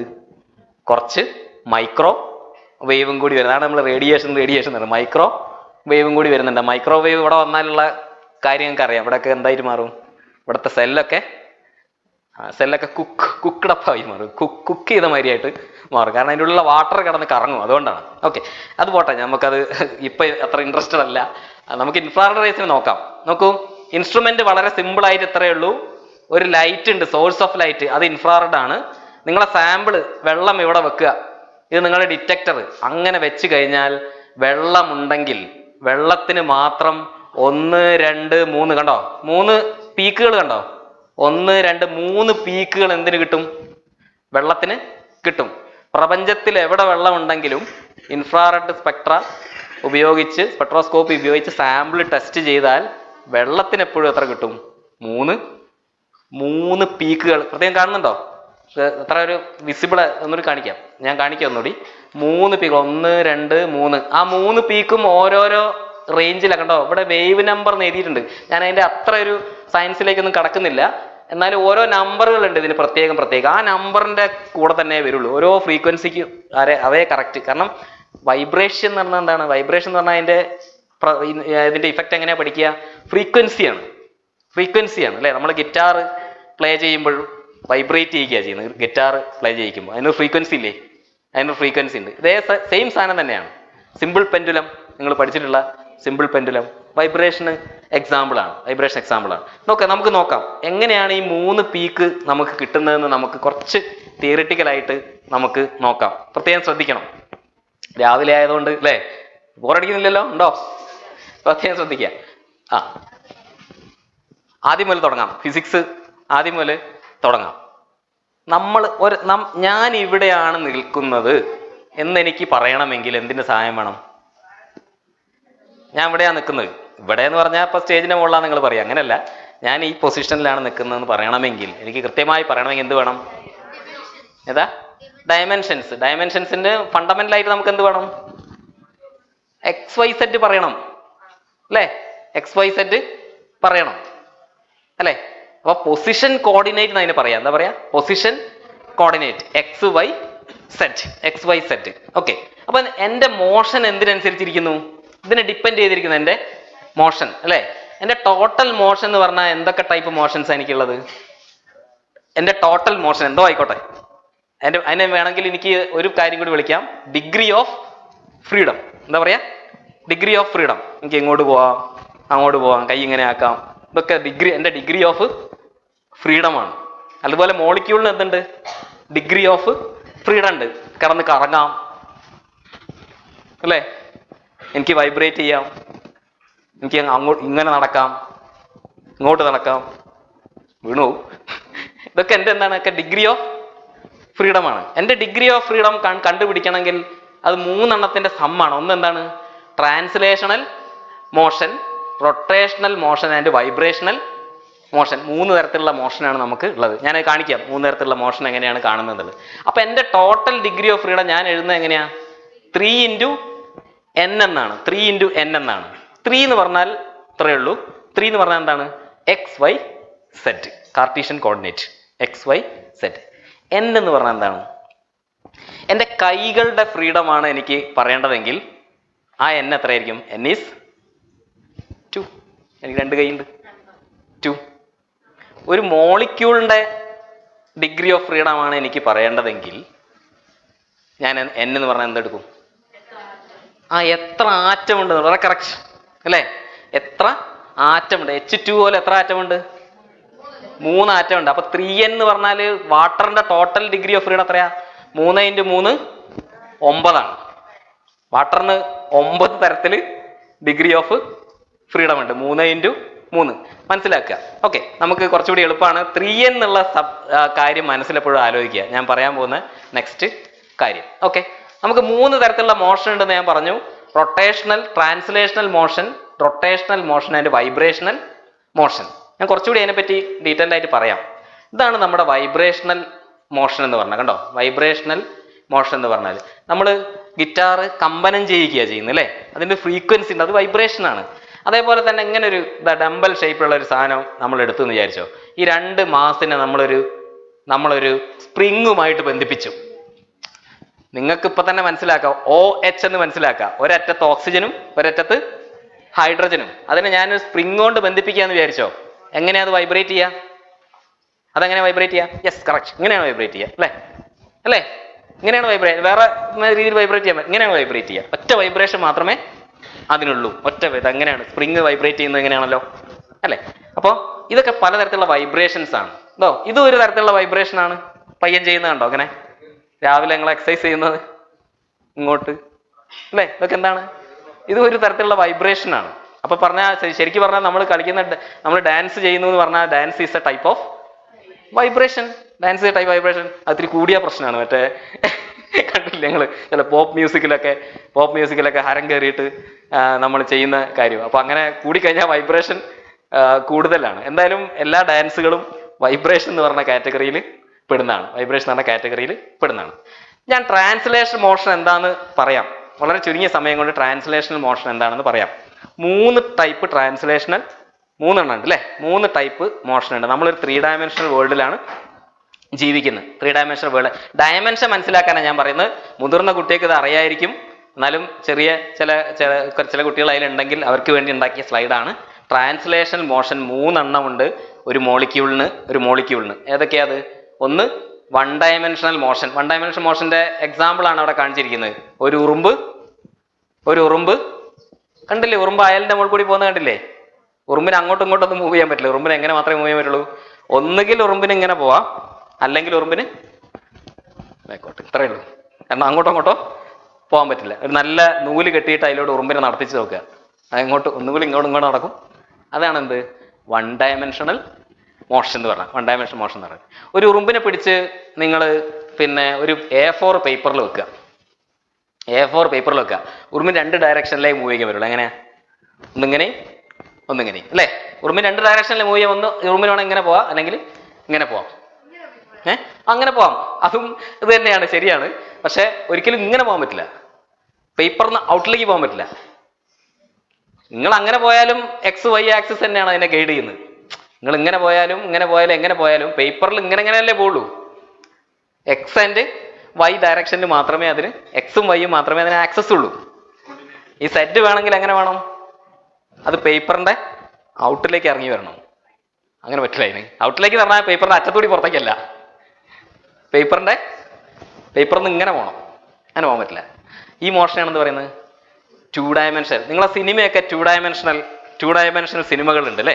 2 ഡയമെൻഷനൽ. നിങ്ങളുടെ പ്രൊജക്ടർ സ്ലൈഡ് കാണിക്കുന്നത് 2 ഡയമെൻഷനിലാണ്. 2 ഡയമെൻഷൻ 2 ആക്സിസ് മാത്രമേ അതിനുള്ളൂ. അതിന് ഇങ്ങനെ ഒരു കമ്പോണന്റ് ഇല്ല. അങ്ങനെ കമ്പോണന്റ് ഉണ്ടെങ്കിൽ പിന്നെ നേരത്തെ കാണിച്ച സാധനങ്ങളൊക്കെ നിങ്ങൾ നേരെ എങ്ങനെ വന്നേനെ? 3D ഫിലിം മാതിരി അല്ലേ? 3D film. അതുകൊണ്ട് അതാണ് രണ്ടാമത്തെ ഡയമെൻഷൻ. 2 ഡയമെൻഷൻ. നോക്ക്, മൂന്നാമത്തെ എന്താണ്? 3 ഡയമെൻഷനൽ മോഷനാണ്. ഈ ഉറുമ്പ് തന്നെ ഒരു നാരങ്ങയുടെ മുകളിൽ കൂടി പോകാന്ന് വിചാരിച്ചു. നാരങ്ങ ചുറ്റുകയാണെങ്കിൽ അതിന് എല്ലാ ഡയറക്ഷനിലേക്കും പോവാം. അതിനെന്ന് പറയുന്നത് 3D. ഇതൊക്കെ വളരെ ഫിസിക്കൽ എക്സാമ്പിൾസ് ആണ്. കൃത്യമായി നോക്കിയാൽ ശരിയാണോ തെറ്റാണോ എന്നൊക്കെ പറയേണ്ടി വരും. എന്നാലും സാധാരണ ഒരു ആൾക്കൊരു ഐഡിയ കിട്ടാൻ വേണ്ടിയിട്ട് പറയുന്നതാണ്. ഞാൻ ഇത്രേ പറയുന്നുള്ളൂ. ടോട്ടൽ മോഷൻ എന്ന് പറഞ്ഞാൽ എന്തൊക്കെ കൂടിയതാണ്?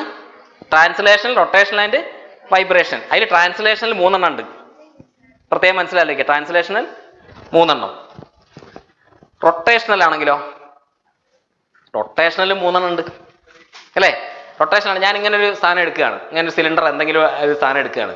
അതിന് ഇങ്ങനെ ഒരു ആക്സിസ് ഉണ്ട് അല്ലേ? ഇങ്ങനെ കറങ്ങാം അല്ലേ? ഞാൻ ഇങ്ങനെ ഒരു സാധനം എടുക്കുകയാണ്.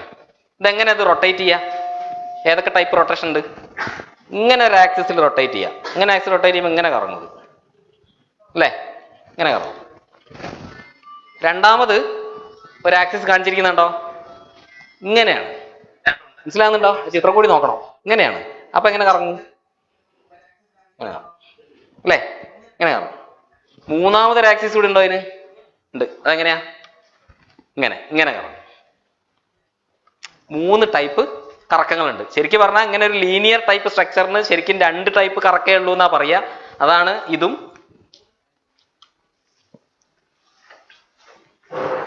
സർ.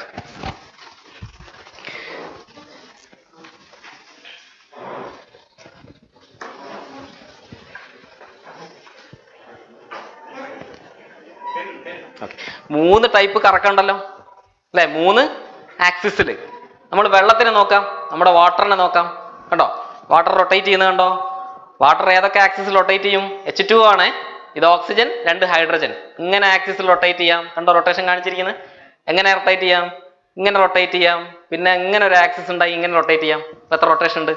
3 റൊട്ടേഷൻ. അപ്പൊ പറഞ്ഞ കാര്യം ഒന്നുകൂടി പറയണം. ട്രാൻസ്ലേഷണൽ, വാട്ടറിന്റെ കേസ് തന്നെ എടുത്തോ. ട്രാൻസ്ലേഷണൽ മോഷൻ എത്ര ഉണ്ട്? 3 എണ്ണം.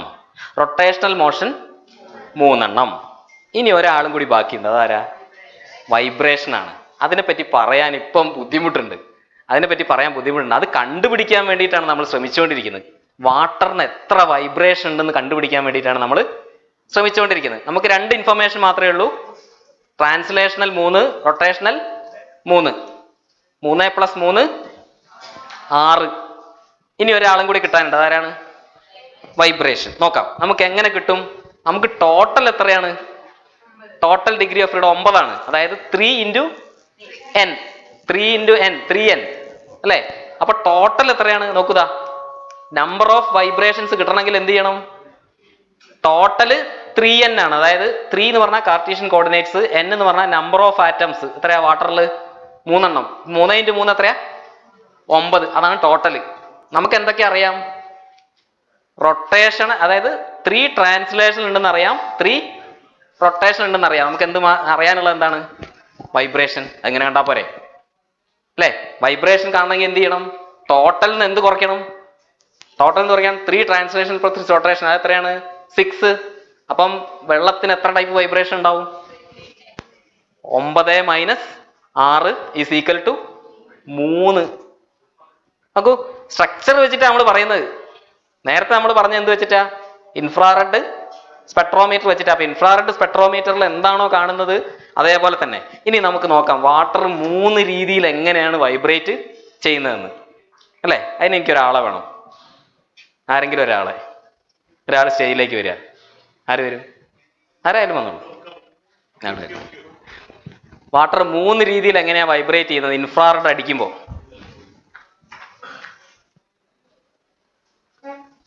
ഇങ്ങനെ തിരിഞ്ഞ് ശ്രദ്ധിക്കുക. ഇത് ഓക്സിജൻ ആണ്, ഇത് ഹൈഡ്രജൻ, ഇത് ഹൈഡ്രജൻ. വി ഷേപ്പാണ്. വാട്ടറാണ് കേട്ടോ, വാട്ടറാണ്. ഓക്കെ, വാട്ടറിന് ഞാൻ പറഞ്ഞു 3 ടൈപ്പ് വൈബ്രേഷൻ ഉണ്ടെന്ന് നമ്മൾ കണ്ടുപിടിച്ചു. അത് ഏതൊക്കെയാണെന്നാണ് നമ്മൾ നോക്കുന്നത്. ഓക്കെ, അപ്പൊ ഞാൻ പറഞ്ഞുതരാം. ഇത് 2 ഹൈഡ്രജൻ, രണ്ടും ഒരേ രീതിയിൽ വൈബ്രേറ്റ് ചെയ്യണം. എങ്ങനെയാ? ഇത് ഉള്ളോട്ടാക്കുക, അങ്ങനെ ചെയ്തോണ്ടിരുന്നു. ഇതാണ് വാട്ടറിന്റെ ഒരു ടൈപ്പ് വൈബ്രേഷൻ. ഇതിനെ പറയുന്ന പേരെന്താണ്? സിമെട്രിക്. സ്ക്രീനിൽ നോക്കുക, സിമെട്രിക് സ്ട്രെച്ചിങ് എന്നാണ്. സിമെട്രിക് സ്ട്രെച്ചിങ് എന്നാണ് പറയുന്നത്. രണ്ടാമത്തെ നമുക്ക് നോക്കാം. ശരി, റെഡി അല്ലേ? രണ്ടാമത്തേത് അസിമെട്രിക് സ്ട്രെച്ചിങ് ആണ്. നോക്കൂ, ഒരു ബോണ്ട് ചെറുതും ഒരു ബോണ്ട് വലുതും, ഒരു ബോണ്ട് ചെറുതും ഒരു ബോണ്ട് വലുത്, ഒരു ബോണ്ട് വലുത്, അങ്ങനെ കാണിക്കാം. മറ്റേ കണ്ടോ, ഇതെന്താണ്? അസിമെട്രിക് സ്ട്രെച്ചാണ്, അസിമെട്രിക് സ്ട്രെച്ചാണ്. ഇനി വേറെ വൈബ്രേഷൻ എടുത്ത് കാണിക്കാൻ ഇത്തിരി ബുദ്ധിമുട്ടാണ് കേട്ടോ, കുറച്ച് ബുദ്ധിമുട്ടാണ്. തല താഴണം, 2 ഹൈഡ്രജനും പൊന്തണം. ബെൻഡിങ് ആണ്. തല താഴുക, ഇങ്ങനെ ഒരു വൈബ്രേഷൻ ഉണ്ട്. ഇതിന് പറയുന്ന പേരാണെന്ത്? Bending vibration. ഇങ്ങനെ 3 ടൈപ്പ് വൈബ്രേഷൻ ആണ് ആർക്കുള്ളത്? വെള്ളത്തിനുള്ളത്. ശരി, താങ്ക് യു. അതിദേവ് അല്ലേ? അതിദേവിന് താങ്ക് യു. ഓക്കെ, അപ്പൊ 3 ടൈപ്പ് വൈബ്രേഷൻ ആണ് വെള്ളത്തിന്റെ. ഇയാൾ കാണിക്കുന്നുണ്ടോ? ഇയാൾ കാണിച്ചതാ സിമെട്രിക് സ്ട്രെച്ചിങ് കേട്ടോ, സിമെട്രിക് സ്ട്രെച്ചിങ്. 2 ആ നീല കാണിച്ചിരിക്കുന്ന ഹൈഡ്രജൻ ആണ്, മറ്റത് ഓക്സിജൻ ആണ് കേട്ടോ. Asymmetric stretching. മൂന്നാമത്തത് ബെൻഡിങ്. ഇയാൾ കാണിച്ചിരിക്കുന്ന ബെൻഡിങ്. അതിൽ കുറച്ചൊരു വ്യത്യാസമുണ്ട്, മുകളിലേക്ക് പോകുന്നില്ല. എന്തായാലും അതാണ് ബെൻഡിങ് എന്ന് പറയുന്നത്. 3 വൈബ്രേഷൻ. ആ 3 വൈബ്രേഷൻ, 3 പീക്ക് നമുക്ക് തരുന്നുണ്ട് ഇൻഫ്രാറെഡ് സ്പെക്ട്രോമീറ്റർ. നമ്മൾ എന്താണോ കടലാസിൽ എഴുതി ചെയ്തത് ആ 3 പീക്ക് ആരും തരുന്നുണ്ട്? ഇൻഫ്രാറെഡ്. കാരണം തന്നെ 3 പീക്ക് ഉണ്ട് കേട്ടോ. Symmetric stretch, asymmetric stretch and bend, scissors bend. ഇപ്പൊ നമ്മൾ കാണിച്ച സിസേഴ്സ് ബെൻഡ്. ഈ 3 പീക്ക് കണ്ടോ, 3 പീക്കും ചില പ്രത്യേക ലൈനുകളാണ് വരുന്നത്. 3500 അടുത്ത് 2 എണ്ണം, 3500 അടുത്ത് 2 എണ്ണം, 1500 അടുത്ത് 1.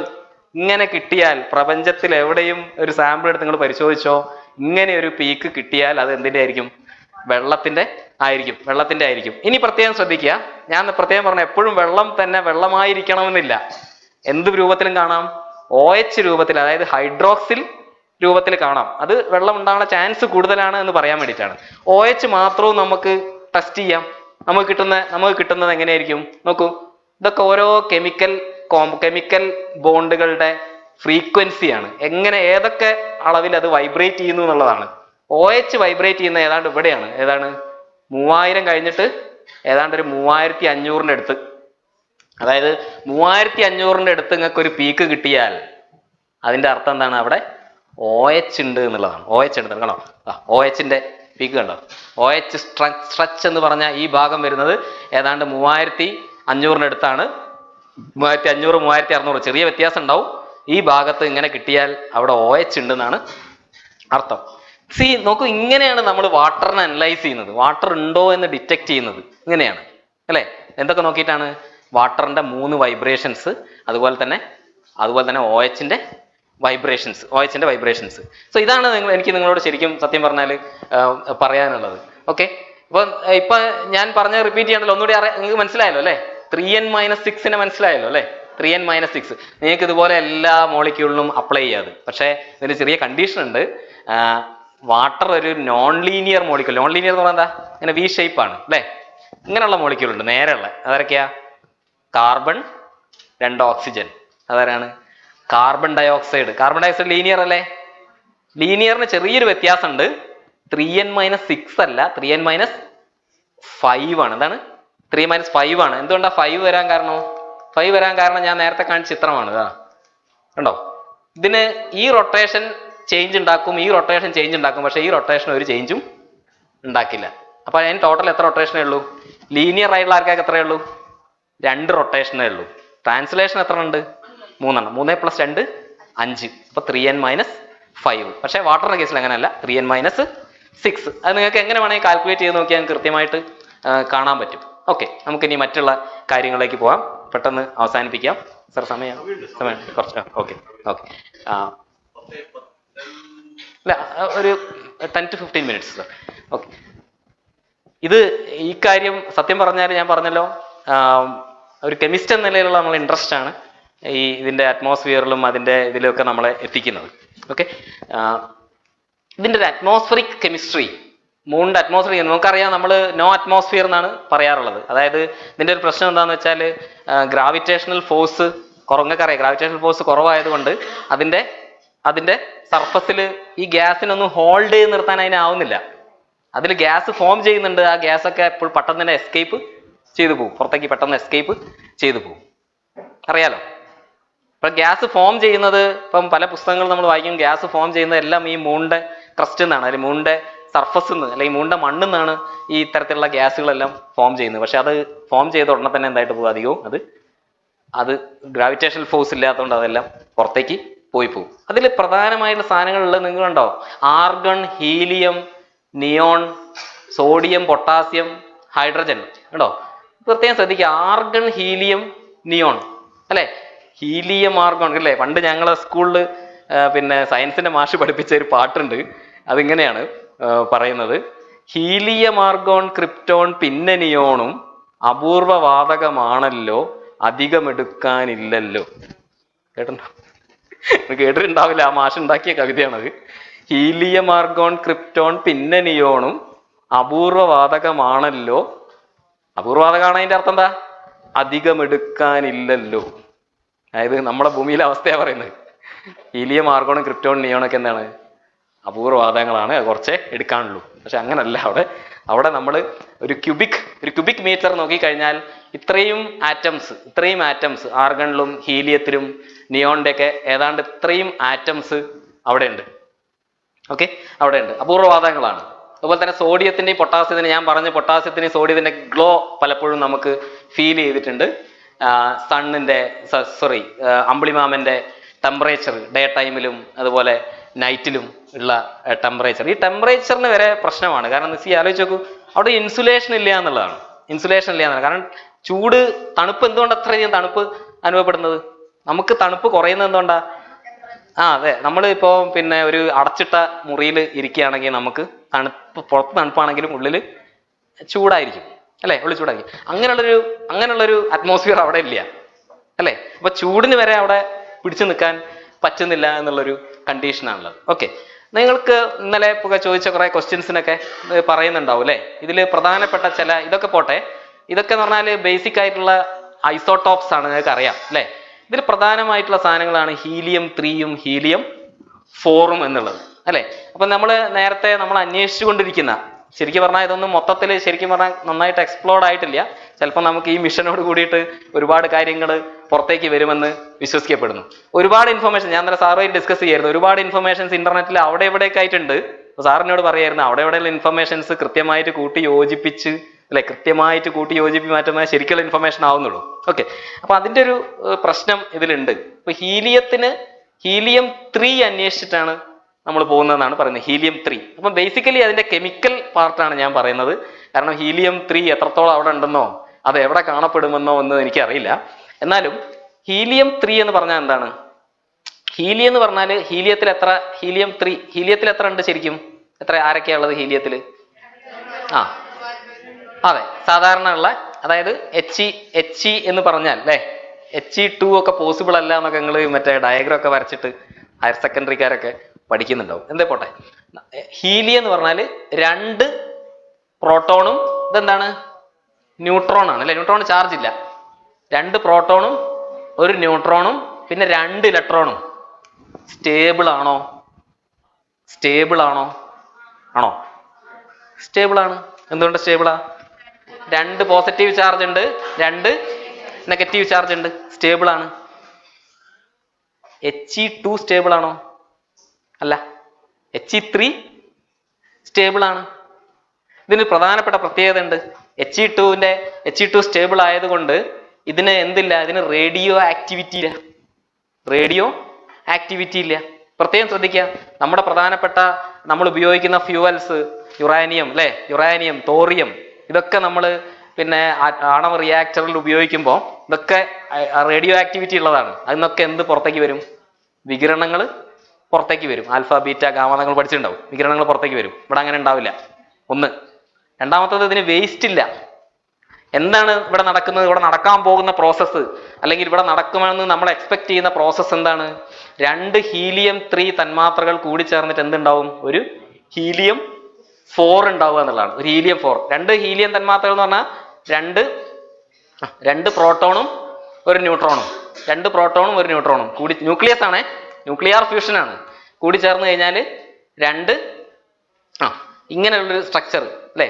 2 എന്താ പറയുക, ന്യൂട്രോണും 2 പ്രോട്ടോണും. അത് ഹീലിയം-4കൾ ഉണ്ടാവുന്ന പ്രോസസ്സാണ്. ഫ്യൂഷൻ എന്നാണ് പറയുന്നത്. എന്താ പറയുക? ഫ്യൂഷൻ എന്ന് പറയുന്ന പ്രോസസ്. ഇതിലൊരു പ്രശ്നം എന്താണ്? ഫ്യൂഷനിലൂടെ ഉണ്ടാകുന്ന വേസ്റ്റ് എന്ന് പറയുന്നത് ആരാണ്? പുറത്തേക്ക് വരുന്ന ആരാണ്? പ്രോട്ടോൺസേ ഉള്ളൂ. പ്രോട്ടോൺസേ വേസ്റ്റ് ആയിട്ട് പുറത്തേക്ക് വരുന്നുള്ളൂ. പ്രോട്ടോൺസ് അത്രത്തോളം സ്റ്റേബിൾ അല്ല എന്ന് നമുക്കറിയാം അല്ലെ. പ്രോട്ടോൺസേ വേസ്റ്റ്. ഇപ്പൊ ന്യൂക്ലിയർ വേസ്റ്റുകളില്ല. അപ്പൊ ഇത്തരത്തില് ഫ്യൂവലിന്റെ അഡ്വാൻറ്റേജ് അതാണ്. എന്താണ് അഡ്വാൻറ്റേജ്? ഒന്നാമത്തെ, ഇതിന് റേഡിയോ ആക്ടിവിറ്റി ഇല്ല, സേഫ് ആയിട്ടുള്ള ഫ്യൂവലാണ്. രണ്ടാമത്തത്, ഇതിന് ഫ്യൂഷൻ നടക്കുന്ന സമയത്ത് വേസ്റ്റ് പ്രോഡക്ട്സ് അധികം ഉണ്ടാകുന്നില്ല. കാരണം വേസ്റ്റ് ഉണ്ടായാൽ വലിയ ബുദ്ധിമുട്ടാണ്, നമുക്ക് അതിനെ ഡിസ്പോസ് ചെയ്യണം അല്ലെ. ഇപ്പൊ ന്യൂക്ലിയർ വേസ്റ്റുകൾ ഡിസ്പോസ് ചെയ്യാന്ന് പറഞ്ഞാൽ വലിയ ബുദ്ധിമുട്ടാണ്. നമ്മൾ എന്താ സാധാരണ ഇപ്പൊ ചെയ്യുന്നത്? ഒരു അല്ലെ ബോക്സിൽ അങ്ങോട്ടൊക്കെ അടച്ചു വെക്കുകയാണ് കംപ്ലീറ്റ് ആയിട്ട്. അത് എന്നെങ്കിലും അതിന്റെ ടെക്നോളജി കണ്ടുപിടിക്കുന്ന സമയത്ത് അത് നശിപ്പിക്കപ്പെടും.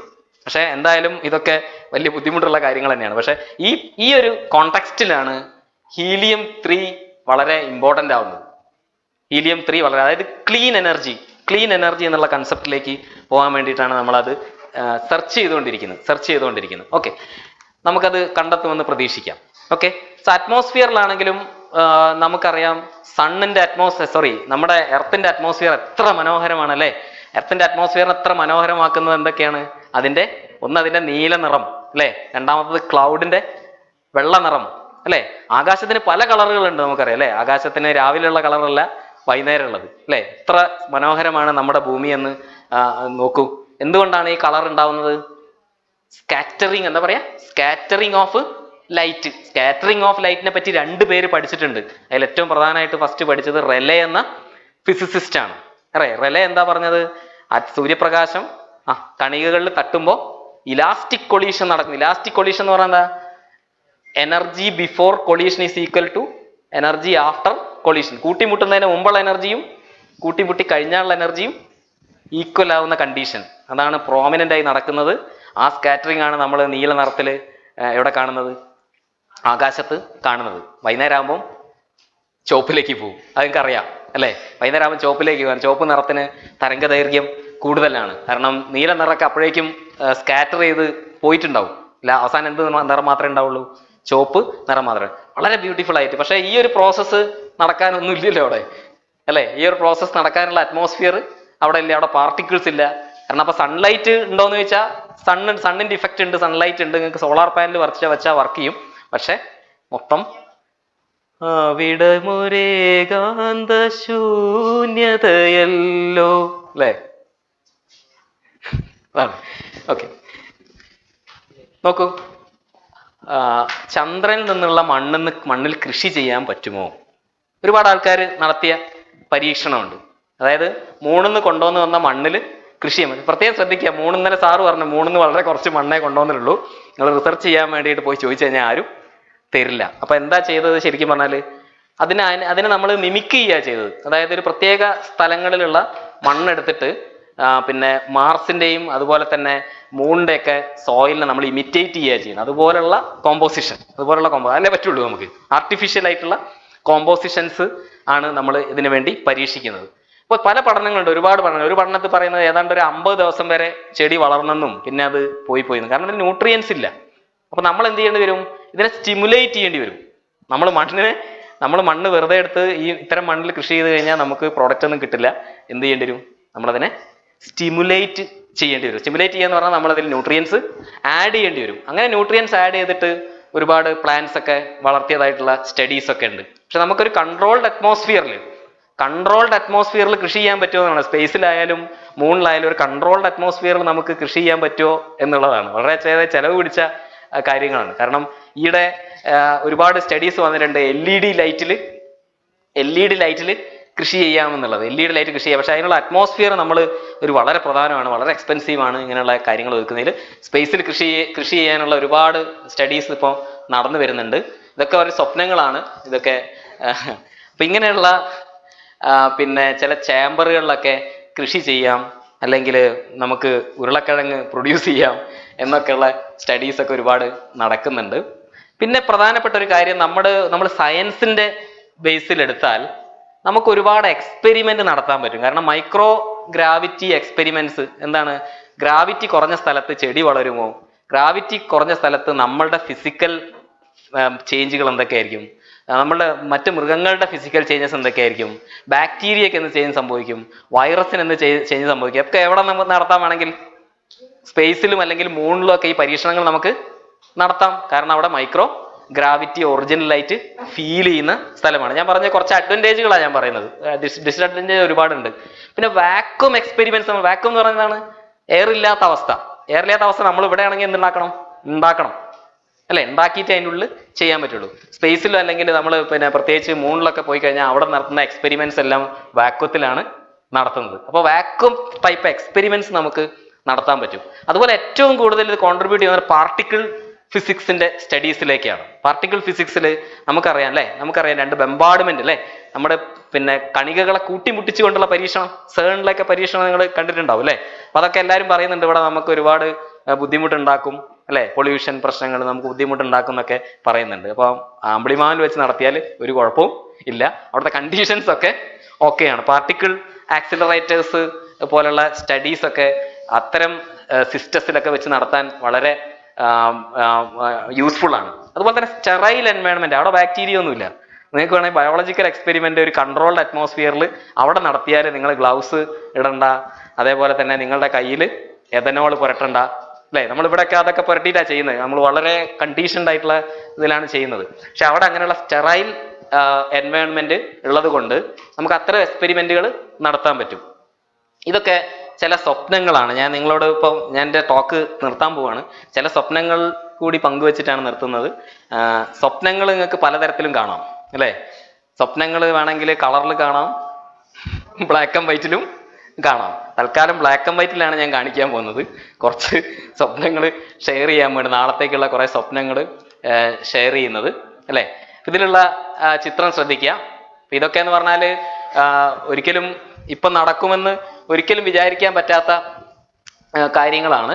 എന്നാലും ഈ ടെക്സ്റ്റ് ബുക്ക് ഇതൊക്കെ ഷെയർ ചെയ്യുകയാണ് ഇനി ഭാവിയിലേക്ക്. മൂണിൽ നമുക്ക് പവർ ഉണ്ടാക്കുകയാണെങ്കിൽ സൺലൈറ്റ് വെച്ച് പവർ ഉണ്ടാക്കാം, ഇലക്ട്രിസിറ്റി ജനറേറ്റ് ചെയ്യാം.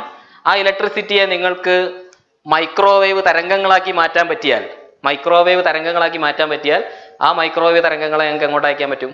ഭൂമിയിലേക്ക് അയക്കാൻ പറ്റും. ഭൂമിയിൽ എത്തുന്ന മൈക്രോവേവ് തരംഗങ്ങളെ തിരിച്ച് നിങ്ങൾക്ക് ഇലക്ട്രിക്കൽ എനർജിയാക്കി മാറ്റാൻ പറ്റിയാൽ കുറച്ചുകൂടി കാര്യങ്ങളായിരിക്കും. കുറച്ചുകൂടി ഞാൻ നിങ്ങളോട് പറഞ്ഞിരുന്നു, അതിരുകടന്ന ഭാവനകൾ പലപ്പോഴും നല്ലതാണ്. കാരണം നാളത്തേക്ക് നമുക്ക് ചിലപ്പോൾ അതൊരു മുതൽക്കൂട്ടാവും. ഞാൻ പറഞ്ഞല്ലോ, ബ്ലാക്ക് ആൻഡ് വൈറ്റിൽ തൽക്കാലം നമുക്ക് സ്വപ്നങ്ങൾ ഷെയർ ചെയ്യാം. നമുക്കിതുപോലെ മൂണിൽ ഓഫീസുകൾ അല്ലേ?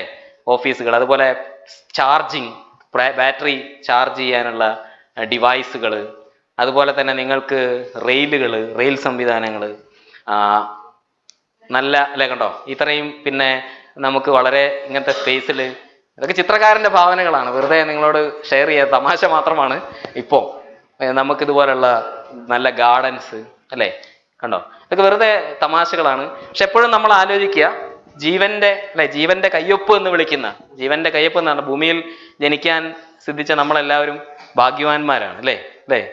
ഈ വർണ്ണ സുരഭിയം ഭൂമിയിലല്ലാതെ, കേട്ടില്ലേ പാട്ട്?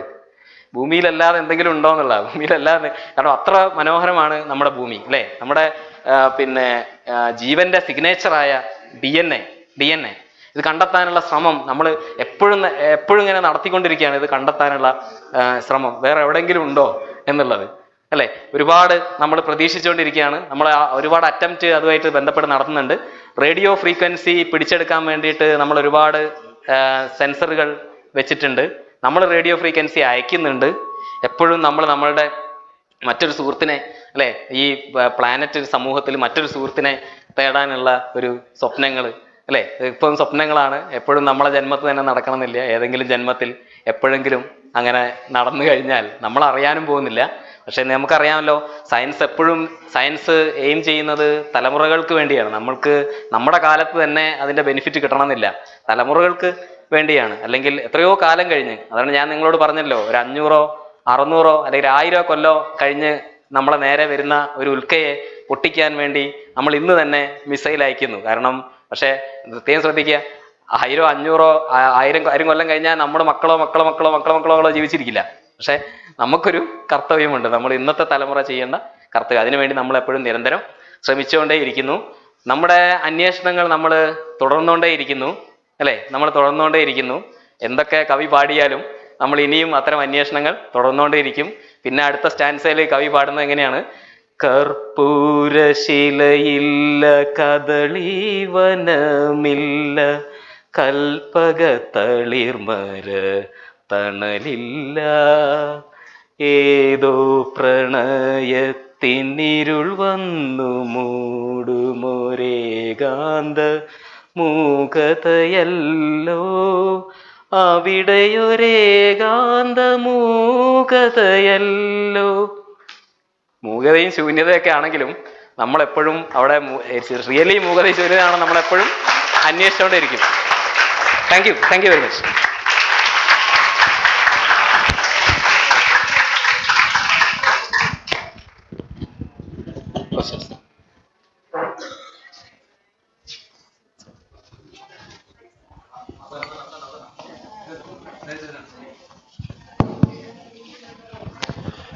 ഈ സാറ് ഇവിടെ പറഞ്ഞ കാര്യവുമായി ബന്ധപ്പെട്ട് നിങ്ങൾക്ക് സംശയങ്ങൾ ചോദിക്കാം.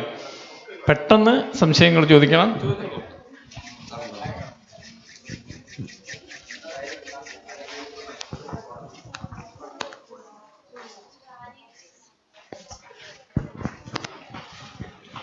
സാർ, അന്ന് ഭൂമിയുമായിട്ട് കൂട്ടിയിടിച്ചിട്ട് കുറെ ക്ഷുദ്രഗ്രഹങ്ങൾ ഉണ്ടായി, അത് പിന്നെ ചന്ദ്രനായി മാറിയാന്ന് സാർ പറഞ്ഞില്ലേ, അതെല്ലാം മാറിയെന്ന് സാറൊന്ന് പറഞ്ഞിടൂ. അതിൽ കുറച്ചധികം ഫിസിക്സ് ഇൻവോൾവ് ആണെന്ന് തോന്നുന്നു സാർ. കൃത്യമായിട്ട് എനിക്ക് അതിന് ആൻസർ പറയാൻ പറ്റും. മറ്റു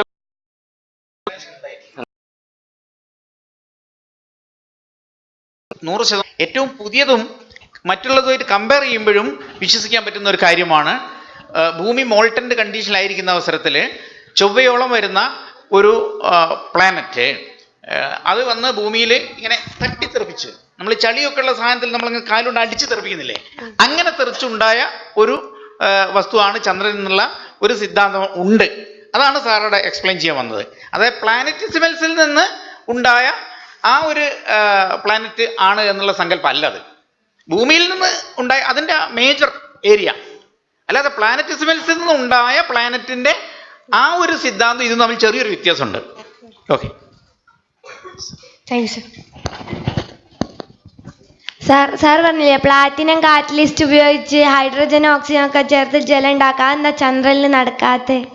അത് നടത്താൻ പറ്റും? അത് ഈ പറഞ്ഞ പ്രോസസ്സ് ചന്ദ്രനിലല്ല എവിടെ വെച്ച് നടക്കും. കാരണം നമുക്കറിയാം, ഇതിൽ 2 കാര്യങ്ങളേ ഉള്ളൂ. ഹൈഡ്രജനും ഓക്സിജനും ചേർന്നിട്ട് തന്നെയാണ് വെള്ളം ഉണ്ടാകുന്നത്, അതിൽ തർക്കമില്ല. നമുക്കറിയാം H2O എന്ന് പറഞ്ഞ സാധനം ഉണ്ടാകുന്നത്. പക്ഷേ നമുക്ക് ഇവിടെ ആ ഭൂമിയിൽ ആ പ്രോസസ്സ് നടക്കുന്നുണ്ട്. പക്ഷെ അതിന് ഒരുപാട് സമയമെടുക്കും. അതായത് നമ്മൾ ചില റിയാക്ഷൻസ് പെട്ടെന്ന് നടക്കും അല്ലേ, അതായത് പിന്നെ കത്തുന്ന പ്രോസസ്സ്, ഓക്സിഡേഷൻ പെട്ടെന്ന് നടക്കും, പല ഓക്സിഡേഷനുകളും. പക്ഷെ ഇരുമ്പ് തുരുമ്പ് പിടിക്കുന്നത് വളരെ സ്ലോ പ്രോസസ്സാണ്. അതുപോലെ എക്സ്ട്രീംലി സ്ലോ പ്രോസസ്സാണ് ഹൈഡ്രജനും ഓക്സിജനും കൂടി ചേർന്നിട്ട് വെള്ളം ഉണ്ടാവുക എന്നുള്ളത്. പക്ഷേ നമുക്കറിയാം, നമുക്ക് നല്ല കാറ്റലിസ്റ്റുകൾ ഉണ്ട്. അപ്പോൾ പ്ലാറ്റിനം പോലുള്ള കാറ്റലിസ്റ്റുകൾ, ഈ എക്സ്പെരിമെൻറ്റ് പ്രൂവ്ഡ് ആണ്, പ്ലാറ്റിനം പോലുള്ള കാറ്റലിസ്റ്റ് ഉപയോഗിച്ച് കഴിഞ്ഞാൽ ഒരു എക്സ്പ്ലോഷനോട് കൂടിയിട്ട് വെള്ളം ഫോം ചെയ്യും. അത് പ്രപഞ്ചത്തിൽ എവിടെ വെച്ചായാലും ചെയ്യാവുന്ന എക്സ്പെരിമെൻ്റ് തന്നെയാണ്, അതിൽ തർക്കമൊന്നുമില്ല. പക്ഷേ നമുക്കറിയാം, അങ്ങനെ വെള്ളം ഉണ്ടാക്കി കഴിഞ്ഞാൽ പ്ലാറ്റിനം എന്ന് പറഞ്ഞാൽ വളരെ എക്സ്പെൻസീവ് ആയിട്ടുള്ള മെറ്റലാണ്. അപ്പോൾ കാറ്റലിസ്റ്റ് എന്നൊക്കെ പറയുമ്പോൾ നിങ്ങൾക്കറിയാം, അത് വലിയ തോതിലൊന്നും അതൊന്നും ജനറേറ്റ് ചെയ്യാൻ ബുദ്ധിമുട്ടാണ്. അപ്പോൾ അത് അതിൻ്റെ ഒരു എക്സ്പെൻസും കൂടി നമ്മൾ നോക്കണമല്ലോ. പരീക്ഷണങ്ങൾ നമുക്ക് നടത്താം, പരീക്ഷണം നടത്തിയാൽ കിട്ടുകയും ചെയ്യും. ഓക്കെ സാർ, ചോദ്യം ചോദിക്കുന്നതിന് മുമ്പേ സാറെ ക്ലാസ് ഫാന്റാസ്റ്റിക് ആയിരുന്നു. സാറ്, ഞാൻ സ്പെക്ട്രോസ്കോപ്പിനെ കുറിച്ചാണ് ചോദിക്കുന്നത്. ഇപ്പോൾ OH-ൻ്റെ പ്രസൻസ് സ്പെക്ട്രോസ്കോപ്പിക് അനാലിസിസ് വഴിയാണല്ലോ കാണുന്നത്. അപ്പോൾ സാറ്, OH ഉണ്ടെന്ന് നമുക്കറിയാം, പക്ഷേ സിഗ്നിഫിക്കൻ്റ് എമൗണ്ട് ഉണ്ടെന്ന് ഇതിനകത്ത് നിന്ന് മനസ്സിലാക്കാൻ പറ്റൂ. ഏതുണ്ടെന്ന്? OH ഉണ്ടെന്ന് നമുക്കറിയാം, പക്ഷേ സിഗ്നിഫിക്കൻ്റ് എമൗണ്ടും കൂടെ ഉണ്ടാവണമല്ലോ. അത് മനസ്സിലാവുമോ സ്പെക്ട്രോസ്കോപ്പിക്കകത്തുനിന്ന്? അത് ഉണ്ട്. കാരണം സ്പെക്ട്രോസ്കോപ്പി അത് ഇറ്റ് ഡിപ്പെൻസ് ഓൺ സാമ്പിൾ. നമ്മൾ പിന്നെ സ്പെക്ട്രോസ്കോപ്പിയിൽ സാമ്പിളിനെ ബേസ് ചെയ്തിട്ട്, സാമ്പിളിൻ്റെ കോൺസെൻട്രേഷൻ കൂടിയാൽ അത് നമുക്ക് കൃത്യമായിട്ട് പീക്കിൽ അറിയാം. പീക്കിൻ്റെ കോൺസെൻട്രേഷനും കൂടും. പീക്കിൻ്റെ കോൺസെൻട്രേഷൻ എന്ന് പറഞ്ഞാൽ പീക്കിൻ്റെ പിന്നെ ഹൈറ്റ് കൂടി വരുന്നതായിട്ടുള്ള ഒബ്സർവേഷൻസ് ഉണ്ട്. പക്ഷെ ഇവിടെ എന്താണെന്ന് വെച്ചാൽ, ഇവിടെ സാമ്പിൾ എടുത്തിട്ടല്ല പരിശോധിച്ചത്. കാരണം സാമ്പിൾ എടുത്ത് പരിശോധിച്ചാൽ അത്രയും ട്രേസ് എമൗണ്ടേ ഉള്ളൂ. സാമ്പിൾ എടുത്ത് പരിശോധിച്ചാൽ ചിലപ്പോൾ അത് അത്ര ട്രേസ് ഇതിൽ ഡിറ്റക്ട് ചെയ്യണമെന്നില്ല. അതുകൊണ്ട് ഇവർ പിന്നെ റിഫ്ലക്റ്റൻസ് സ്പെക്ട്രോസ്കോപ്പി ടെക്നിക്ക് എടുത്തത്. ലൈറ്റ് സർഫസിലേക്ക് അടിച്ചിട്ട് ആ ലൈറ്റ് റിഫ്ലക്ട് ചെയ്ത് വരുമല്ലോ, അതിൽ നിന്നാണ് ഇൻഫർമേഷൻ കിട്ടുന്നത്. അതും ഒരു വേഗ് ഇൻഫർമേഷൻ തന്നെയാണ്. അതും അത്ര കറക്റ്റ് ആയിട്ടുള്ള ഒബ്സർവേഷൻ അല്ല. ഒരു വലിയ ഏരിയ മാപ്പ് ചെയ്തിട്ടായിരിക്കും ചെറിയ ചില റീജിയൻസ് നമുക്ക് കിട്ടുന്നത്. അപ്പം ഈ മെത്തേഡ് ഇനിയും നല്ലോണമാണെങ്കിൽ പുതിയ എന്തെങ്കിലും ഒരു ഇത് വരേണ്ടിയിരിക്കുന്നു. എന്നാലും നമ്മളെ പ്രസൻസ് ഡിറ്റക്ട് ചെയ്യുന്നുള്ളത് ഇമ്പോർട്ടൻ്റ് ആണ്. സാർ, ഒരു കാര്യം കൂടി ചോദിച്ചോട്ടെ. സാറ് പറഞ്ഞില്ല, ഈ ട്രേസ് മെറ്റൽ എമൗണ്ട്സ് ഒക്കെ ഡിറ്റക്ട് ചെയ്യണമെങ്കിൽ നമ്മൾ ന്യൂട്രോൺ ആക്ടിവേഷൻ അനാലിസിസ് അല്ലേ ചെയ്യുന്നത്? അതേസമയം സാറ് രാമൻ സ്പെക്ട്രോസ്കോപ്പിയിൽ ഒരു പേപ്പർ ചെയ്തിട്ടുണ്ടായിരുന്നല്ലോ. അപ്പോൾ സാർ, ഞാനൊരു ക്യാമ്പിനൊപ്പം അവിടെ കേട്ടായിരുന്നു, ഈ രാമൻ സ്പെക്ട്രോസ്കോപ്പി വെച്ചിട്ട് ഒത്തിരി അനാലിസിസ് വളരെ ഡീപ്പായിട്ടും ചെയ്യാൻ പറ്റുമെന്ന് കേട്ടു. അപ്പം രാമൻ സ്പെക്ട്രോസ്കോപ്പി നമുക്ക് അപ്ലൈ ചെയ്തുകൂടെ? രാമൻ സ്പെക്ട്രോസ്കോപ്പി വളരെ പ്രധാനപ്പെട്ട ടെക്നിക്കാണ്. കാരണം ഇതിൽ ഒരു പ്രശ്നം എന്താണെന്ന് വെച്ചാൽ, രാമൻ സ്പെക്ട്രോസ്കോപ്പിയും തരുന്ന ഇൻഫർമേഷൻ ഇൻഫ്രാറെഡ് തരുന്ന പോലത്തെ ഇൻഫർമേഷനാണ്. അതായത് രാമൻ സ്പെക്ട്രോസ്കോപ്പിയിലും OH-ന് 3500 അടുത്ത് പീക്ക് കിട്ടും, അതേപോലെ തന്നെ ഇൻഫ്രാറെഡിലും കിട്ടും. ഇതിൻ്റെ പ്രശ്നം എന്താ വെച്ചാൽ, രാമൻ സ്പെക്ട്രോസ്കോപ്പി കൂടുതൽ അപ്ലിക്കബിൾ ബയോളജിക്കൽ സിസ്റ്റത്തിനാണ്. നമ്മുടെ ഇനോർഗാനിക് മെറ്റാലിക് സിസ്റ്റത്തിന് അത്രത്തോളം അത് അപ്ലിക്കബിൾ അല്ല.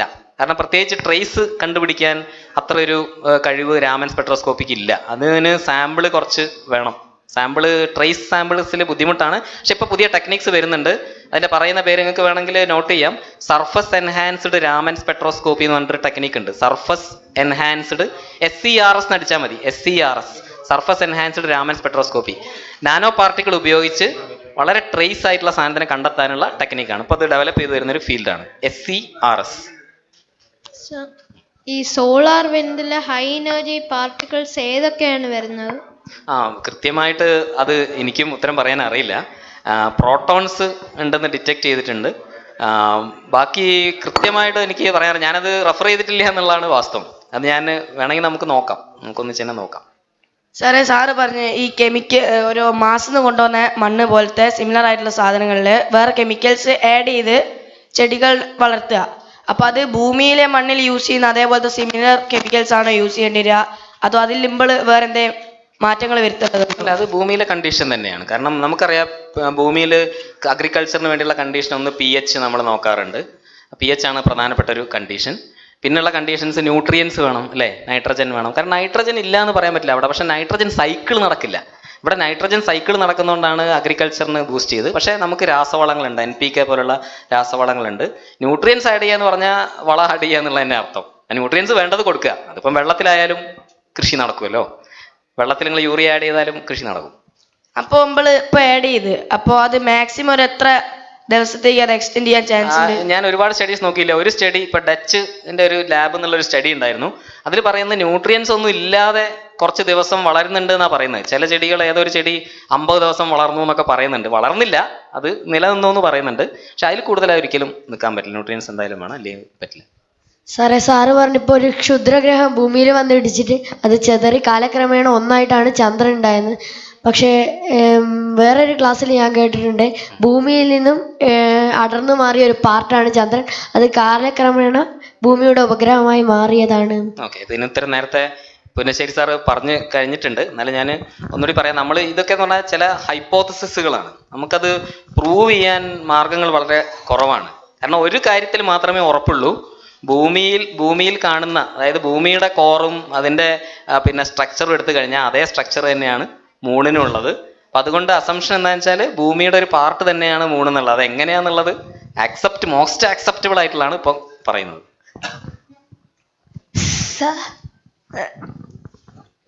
ഈ ഹൈഡ്രോജൻ ഗ്രൂപ്പ് കെമിക്കലി സ്റ്റെബിലിറ്റിയില്ലല്ലോ,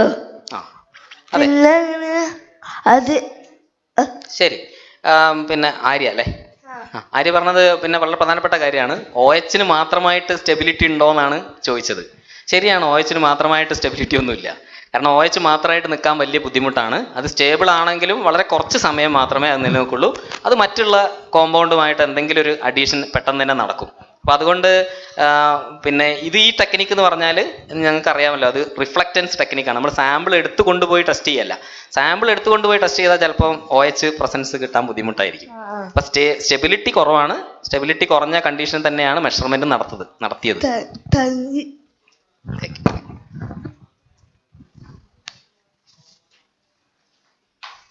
കൂടുതൽ ക്വസ്റ്റ്യന് സമയമുണ്ടോ? മോഡറേറ്റ് ചെയറിന് പറയാം. സർ ഈ സോളാർ വിൻഡ് കാരണം ഹൈഡ്രജൻ H+ അയോൺസ് മൂണിൻ്റെ സർഫസിനായിട്ട് ഇലക്ട്രോണിന് ജോയിൻ ചെയ്ത് ഹൈഡ്രജൻ ആറ്റം ഫോം ചെയ്യുന്നു. പക്ഷേ ഹൈഡ്രജൻ ആറ്റം സ്റ്റേബിൾ അല്ലല്ലോ.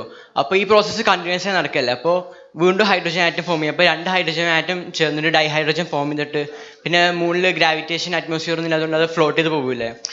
ചാൻസ് ഉണ്ട്. കാരണം ഇത്തരത്തിലുള്ള പറഞ്ഞു അപ്പോൾ OH ഫോർമേഷൻ നടക്കാൻ ചാൻസ് ഇല്ലല്ലോ. അല്ലല്ല, ഇത്തരത്തിലുള്ള റിയാക്ഷൻസ് എല്ലാം നിങ്ങളറിയാം. കെമിക്കൽ റിയാക്ഷൻ എന്ന് പറഞ്ഞാൽ പല റിയാക്ഷൻസും നമ്മളിപ്പോൾ ഭൂമിയിൽ തന്നെ പല റിയാക്ഷൻ ചെയ്യണം. ഇൻസിറ്റു കെമിക്കൽ റിയാക്ഷൻസ് എന്നൊക്കെ പറയും. അതായത് വളരെ സ്റ്റേബിൾ അല്ലാത്ത സാധനങ്ങൾ, റാഡിക്കൽ എന്നൊക്കെ പഠിച്ചിട്ടില്ലേ, ഫ്രീ റാഡിക്കൽ പോലുള്ള സാധനങ്ങൾ, ഇതൊക്കെ വെച്ച് നമ്മൾ പിന്നെ കെമിക്കൽ എക്സ്പെരിമെന്റ്സ് നടത്തിയിട്ടുണ്ട്. കാരണം റാഡിക്കലൊക്കെ വളരെ ഈ ഹൈഡ്രജനേക്കാളും ഒക്കെ വളരെ കുറഞ്ഞ പിന്നെ ഇതിൽ മാത്രമേ എക്സിസ്റ്റൻസ് ഉള്ളൂ. എന്നോടുകൂടി ഫാസ്റ്റ് ആയിട്ടുള്ള റിയാക്ഷൻസ് അത് നടത്തുന്നുണ്ട്. ഇതൊരു ഫാസ്റ്റ് റിയാക്ഷൻ ആയിരിക്കാം. കാരണം ഫോം ചെയ്ത സമയത്ത് തന്നെ ഉണ്ടാവാം. നിങ്ങൾ പറഞ്ഞ മാതിരത്തെ പോസിബിലിറ്റി ഉണ്ട്. ഹൈഡ്രജൻ ഫോം ചെയ്യാം, പുറത്തേക്ക് പോകാം. കാരണം ഹൈഡ്രജൻ ഉണ്ടല്ലോ. രണ്ടും ചാൻസ് ഉണ്ട്. പിന്നെ പറഞ്ഞ ഇപ്പോൾ ഫെർട്ടൈൽ സോയിൽ അതുപോലെ ഈ നൈട്രജൻ ഓക്സിജൻ അതൊക്കെ കിട്ടി പിന്നെ പ്ലാന്റ്സ് ഗ്രോ ചെയ്യാൻ ചാൻസ് ഉണ്ട്. പക്ഷെ പ്ലാന്റ്സ് ഗ്രോ ചെയ്യാന്ന് പറഞ്ഞാൽ ഈ പ്ലാന്റ്സ് നെഗറ്റീവ് ജിയോട്രോപ്പിക്സ് അല്ല ഷോ ചെയ്യണേ, ഗ്രാവിറ്റിനെ എഗെയിൻസ്റ്റ് മേലേക്ക് ഗ്രോ ചെയ്യാം. അപ്പൊ ഗ്രാവിറ്റി ഇല്ലാത്തടത്ത് എങ്ങനെ ഇപ്പൊ പ്ലാന്റ്സ് വളരാം? ശരിയാണ് പറഞ്ഞത്. പക്ഷെ ഇതൊക്കെ നമ്മൾ പരീക്ഷണങ്ങൾ നടന്നുകൊണ്ടിരിക്കുന്നതേ ഞാൻ പറഞ്ഞുള്ളൂ. അതിനുള്ള പിന്നെ അതിന്റെ അർത്ഥം നാളെ പോയി നമുക്ക് അവിടെ കൃഷി ചെയ്യാൻ പറ്റും എന്നുള്ളതല്ല. അഗ്രികൾച്ചറിന് ഇന്ന കണ്ടീഷൻസ് ഒക്കെ വേണം. അപ്പൊ ഈ കണ്ടീഷൻസ് അവിടെ ഇപ്പൊ തൽക്കാലം ഇല്ല. പക്ഷേ നമുക്ക് ചെയ്യാൻ പറ്റുന്ന ഒരു കാര്യം, പരീക്ഷണാടിസ്ഥാനത്തിൽ നമുക്ക് ചെയ്യാൻ പറ്റുന്ന കാര്യം അവിടുത്തെ മണ്ണിന് റിസംബിൾ ചെയ്തിട്ട് നമുക്ക് ചില പരീക്ഷണങ്ങൾ നടത്താന്നുള്ളതാണ്. അപ്പൊ അത്തരം പരീക്ഷണങ്ങൾ ഇനിയും നടന്നുകൊണ്ടിരിക്കുന്നുണ്ടെന്നാണ് പറയുന്നത്. എനിക്ക് തോന്നുന്നു സ്പേസിലൊക്കെ ഒരുപാട് നിങ്ങൾ വായിച്ചിട്ടുണ്ടാവുമല്ലോ, മറ്റേ പൊട്ടറ്റോ ഒക്കെ വളർത്തിയതും ഒക്കെ വായിച്ചിട്ടുണ്ടാവും. മാർസ് എന്ന് പറഞ്ഞ സിനിമയിലുണ്ടായിരുന്നു മറ്റേ ഒരാള് പൊട്ടറ്റോ വളർത്തിയൊക്കെ. പക്ഷെ അതൊക്കെ എന്ന് പറഞ്ഞാൽ അതിര് കടന്ന ഭാവനകളാണ്. പക്ഷെ അതിര് കടക്കാം നമുക്ക്. കാരണം ഭാവിയിൽ എന്താ സംഭവിക്കാന്ന് പറയാൻ പറ്റില്ല. ഈ മൂൺ തിളങ്ങുന്നത് സൂര്യന്റെ ലൈറ്റ് റിഫ്ലക്ട് ചെയ്തിട്ടല്ലേ? അപ്പൊ സിലിക്കൺ ആണെന്ന് സാർ പറഞ്ഞു. അത് മാത്രമേ ഉള്ളൂ? അല്ല, അങ്ങനെയല്ല. തിളങ്ങുന്നത് അങ്ങനെയാണെന്നല്ല ഞാൻ പറഞ്ഞത്. അതിന്റെ റിഗോലിത്തില്, അതായത് ആ സോയിലില് ഒരുപാട് ചെറിയ തിളക്കങ്ങളുണ്ട്. ആ തിളക്കങ്ങൾ എന്ന് പറഞ്ഞാൽ ഈ പറഞ്ഞ, അതായത് ഗ്ലാസ് ഉണ്ട് എന്ന് പറയാൻ വേണ്ടിയിട്ടാണ് ഞാൻ അങ്ങനെ പറഞ്ഞത്. അല്ലാതെ അത് ഒരുപാടൊന്നും അങ്ങനെ ഇല്ല. അതിന്റെ തിളക്കം കൊണ്ട് അതുകൊണ്ടൊന്നുമല്ല. സർ, ഞാൻ കേട്ടിട്ടുള്ളതെന്ന് വെച്ചാൽ നമുക്ക് മൂണിൽ തന്നെ കുറെ ടൈപ്പ് അലോയ്സ്, നമുക്ക് മനുഷ്യർ ഉണ്ടാക്കാത്ത ടൈപ്പ് അലോയ്സ് ഉണ്ടെന്നാണ്. അതിനെ കുറിച്ച് സാറൊന്ന് പറയൂ. എനിക്ക് കൃത്യമായിട്ട് അറിയില്ല. അലോയ്സ് നിങ്ങൾ പറയുന്നത് ശരിയായിരിക്കും. കാരണം എന്താ വെച്ചാൽ നമുക്ക് ഇപ്പം എലിമെന്റ്സ് ഒന്നും അങ്ങനെ പ്യൂറസ്റ്റ് കണ്ടീഷനിൽ ഉണ്ടാവില്ലല്ലോ. എന്തായാലും റോക്ക് ആണെങ്കിൽ എന്താണെന്ന് നമുക്കറിയാം. അലുമിനിയം സിലിക്കേറ്റിന്റെ അല്ലെ, അലുമിനിയം മഗ്നീഷ്യം സിലിക്കേറ്റുകളൊക്കെയാണ് റോക്ക് എന്ന് പറഞ്ഞാൽ. അതൊക്കെ തന്നെയും അലോയ്സ് ആണ്. പക്ഷെ അലോയ്സ് എന്ന് നമ്മൾ പറയണമെങ്കിൽ, അലോയ്സ് എന്ന് പറഞ്ഞാൽ 2 മെറ്റൽ കൂടി ചേർന്നിട്ട് ഉള്ളതല്ലേ. അത്തരത്തിനെ പറ്റിയിട്ട് എനിക്ക് കൃത്യമായിട്ട് അറിയില്ല. നോക്കിയിട്ടില്ല. സാറ് നേരത്തെ ഒരു ക്രേറ്റർ കാണിച്ചില്ലേ? ആ സാർ അതിന്റെ അടിയിൽ ആരിസോണ എന്ന് എഴുതി വെച്ചിരുന്നു. അത് എർത്തുള്ളതാണോ അതോ ചന്ദ്രനിലാണോ? അത് പിന്നെ ചന്ദ്രനിലുള്ള ഞാനൊരു ടെക്സ്റ്റ് ബുക്കിൽ നിന്ന് എടുത്താണ്. അത് കുറെ ക്രാറ്റേഴ്സിന്റെ ചിത്രത്തിൽ നിന്ന് ഒന്ന് എടുത്തേ ഉള്ളൂ. സാർ അതുപോലെ തന്നെ ഈ വൈബ്രേഷൻ ഇല്ലേ ഈ മോളിക്യൂൾസിന്റെ, അപ്പൊ അത് പല മോളിക്യൂൾസും ഡിഫർ ആവും. കാർബൺ ഡയോക്സൈഡ് സിമെട്രിക് സ്ട്രെച്ചിങ് എന്ന വൈബ്രേഷൻ എങ്ങനെയാണ്? അസിമെട്രിക് സ്ട്രെച്ചിങ് ഉണ്ട്. രണ്ട് തരത്തിലുള്ള ബെൻഡിങ് ഉണ്ട് കാർബൺ ഡയോക്സൈഡ്. ഒന്നിങ്ങനെ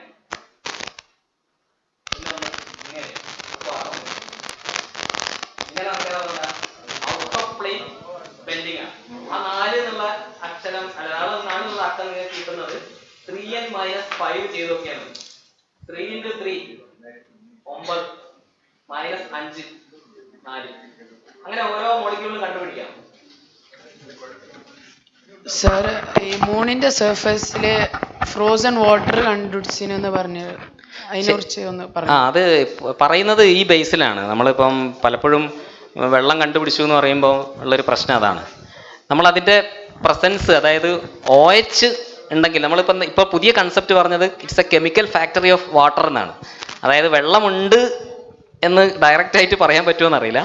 ഹൈഡ്രോക്സിൽ ഗ്രൂപ്പിന്റെ പ്രസൻസ് കണ്ടുപിടിച്ചു. ഹൈഡ്രോക്സിൽ ഗ്രൂപ്പിനെ വേണമെങ്കിൽ ഹൈഡ്രോക്സിൽ ഗ്രൂപ്പിന് ഏറ്റവും അധികം ചാൻസ് ഉണ്ട് വെള്ളമായിട്ട് മാറാൻ.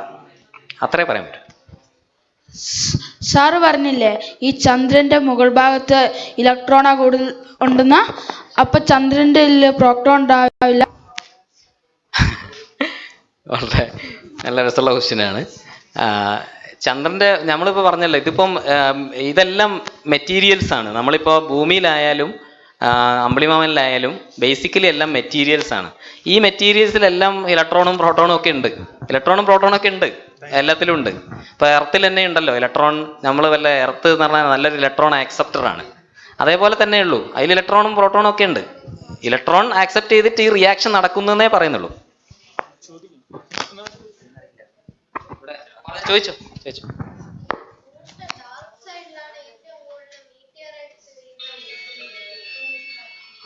സാർ എനിക്ക് അതിനെപ്പറ്റി അറിയില്ല. മൂണിൻ്റെ ഡാർക്ക് സൈഡിലാണോ ഏറ്റവും കൂടുതൽ മെറ്റീരിയൽസ് വീഴുന്നതെന്ന് ചോദിക്കുന്നു. അല്ല, അങ്ങനെ ഒരു പ്രത്യേകതയൊന്നും ഇതുവരെ കേട്ടിട്ടില്ല. ഇനി പുതിയന്തോ സിദ്ധാന്തം ഉണ്ടോന്ന് അറിയില്ല. ഈ ഡാർക്ക് സൈഡ് നമ്മൾ ഉദ്ദേശിച്ചുകൊണ്ട് കാണാത്ത സൈഡായിരിക്കും അല്ലേ? പക്ഷെ ഒറ്റ കാര്യം ഓർക്കുക, ആ സൈഡാണ് ഫ്രണ്ട് സൈഡിനേക്കാൾ ബ്രൈറ്റ് ആയത്. അവിടെ സൺലൈറ്റ് കിട്ടുന്നില്ല എന്നുള്ളത്, ഇവിടുന്ന് നോക്കുമ്പോൾ നമുക്ക് കാണുന്നില്ല എന്നുള്ളത് മാത്രമേ ഉള്ളൂ. അങ്ങനെ ഒരു തിയറി അറിഞ്ഞൂടാ. ആ സൈഡിലാണോ ഇത് കൂടുതൽ മെറ്റീരിയൽസ് വരുന്നതെന്ന് നമുക്കറിയില്ല. Okay sir, sir chemistry on moon എന്നൊരു വിഷയത്തിനെ സംസാരിച്ചുകൊണ്ട് അതുമായിട്ടുള്ളൊരു എനിക്ക് കുറേ കാലമായിട്ടുള്ളൊരു സംശയം ചോദിക്കാനാണ് ഞാൻ ആഗ്രഹിക്കുന്നത്. സോ ഒരു ക്വിസ് ക്വസ്റ്റ്യൻ ആണ്, പല ക്വിസുകളിലും കേട്ടൊരു ക്വസ്റ്റ്യൻ ആണ്. അതായത് ചന്ദ്രനിൽ ഏറ്റവും കൂടുതൽ അടങ്ങിയിരിക്കുന്ന മൂലകം ഏതാണ്? ചില ക്വസ്റ്റ്യനിൽ ഉണ്ടാവുക ചന്ദ്രനിൽ ഏറ്റവും കൂടുതൽ അടങ്ങിയിരിക്കുന്ന ലോഹം ഏതാണ്? രണ്ടിൻ്റെ ഉത്തരം പല സ്ഥലങ്ങളിൽ വന്ന ഉത്തരം ടൈറ്റാനിയം എന്നാണ്. പക്ഷേ സാറ് കോമ്പോസിഷനിൽ കാണിച്ചത് ഫസ്റ്റ് ഓക്സിജൻ ആണ്. ഞാൻ നെറ്റിൽ നോക്കിയപ്പോഴും കണ്ടത് ഓക്സിജൻ തന്നെയാണ്. മെറ്റലിൻ്റെ കോമ്പോസിഷനിൽ സാറ് കാണിച്ചത് ഏറ്റവും കൂടുതൽ അയൺ എന്നാണ്. സോ ഈ ക്വസ്റ്റ്യൻ എന്തെങ്കിലും സയന്റിഫിക് ബേസിസ് ഉണ്ടോ അതിൽ? ഇത് പിന്നെ മണ്ണ് അനലൈസ് ചെയ്തെന്ന് കിട്ടിയിട്ടുള്ള റിസൾട്ടുകളാണ്. ടൈറ്റാനിയത്തിൻ്റെ പ്രസൻസ് പല പേപ്പറുകളിൽ പറയുന്നുണ്ട്. പക്ഷേ ടൈറ്റാനിയം കൂടുതലുണ്ടെന്ന് എനിക്ക് തോന്നുന്നില്ല. ടൈറ്റാനിയം കൂടുതലുണ്ടെന്ന് തോന്നുന്നില്ല. ടൈറ്റാനിയത്തിൻ്റെ പ്രസൻസ് പറയുന്നുണ്ട്. ടൈറ്റാനിയം വളരെ ഇമ്പോർട്ടൻ്റ് ആയിട്ടുള്ള കോമ്പൗണ്ടുമാണ്. കാരണം നമുക്കറിയാം, നമ്മൾ മിനറലിനൊക്കെ വേണ്ടി തിരുവനന്തപുരത്തിന് ടൈറ്റാനിയത്തിൻ്റെ റിസർച്ച് നടക്കുന്ന ഇൻഡസ്ട്രി തന്നെ ഉണ്ടല്ലോ. ടൈറ്റാനിയത്തിൻ്റെ ഇൻഡസ്ട്രി തന്നെ ഉണ്ടല്ലോ. ടൈറ്റാനിയം വളരെ ഇമ്പോർട്ടൻ്റ് ആയിട്ടുള്ള മൂലകമാണ്. പക്ഷെ എനിക്ക് തോന്നുന്നില്ല അതാണ് കൂടുതലുള്ളതെന്ന് എനിക്ക് തോന്നുന്നില്ല. കേട്ടിട്ടില്ല. ക്വസ്റ്റ്യൻ അവസാനിപ്പിക്കുകയാണ്. നമ്മൾ ഈ ക്ലാസ്സിനെ സംബന്ധിച്ച ഒരു അഭിപ്രായം ആരെങ്കിലും ഒന്ന് വന്ന് പറയാം. ഒരാൾക്കല്ല, വേറെ ആൾക്കും അഭിപ്രായം പറയാം, താങ്ക്സും പറയണം.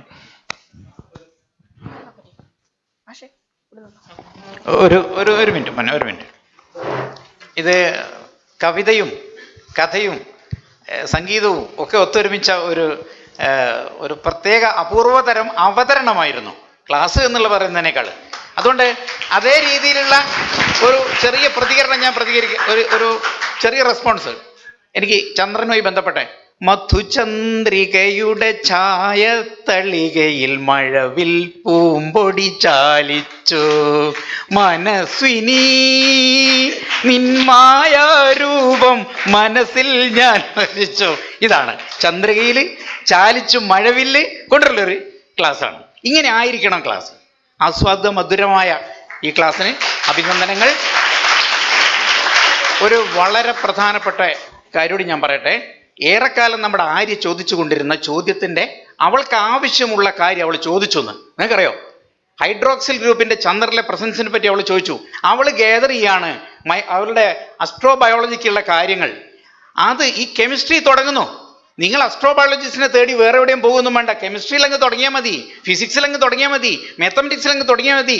Here is the teacher. Don't worry. നമുക്ക് എമിനന്റ് പ്രൊഫസർ നമ്മുടെ എല്ലാമായ ഭട്ട് സാർ ഇവിടെ ഉണ്ട്. His presence itself is a positive energy to us. A clap please.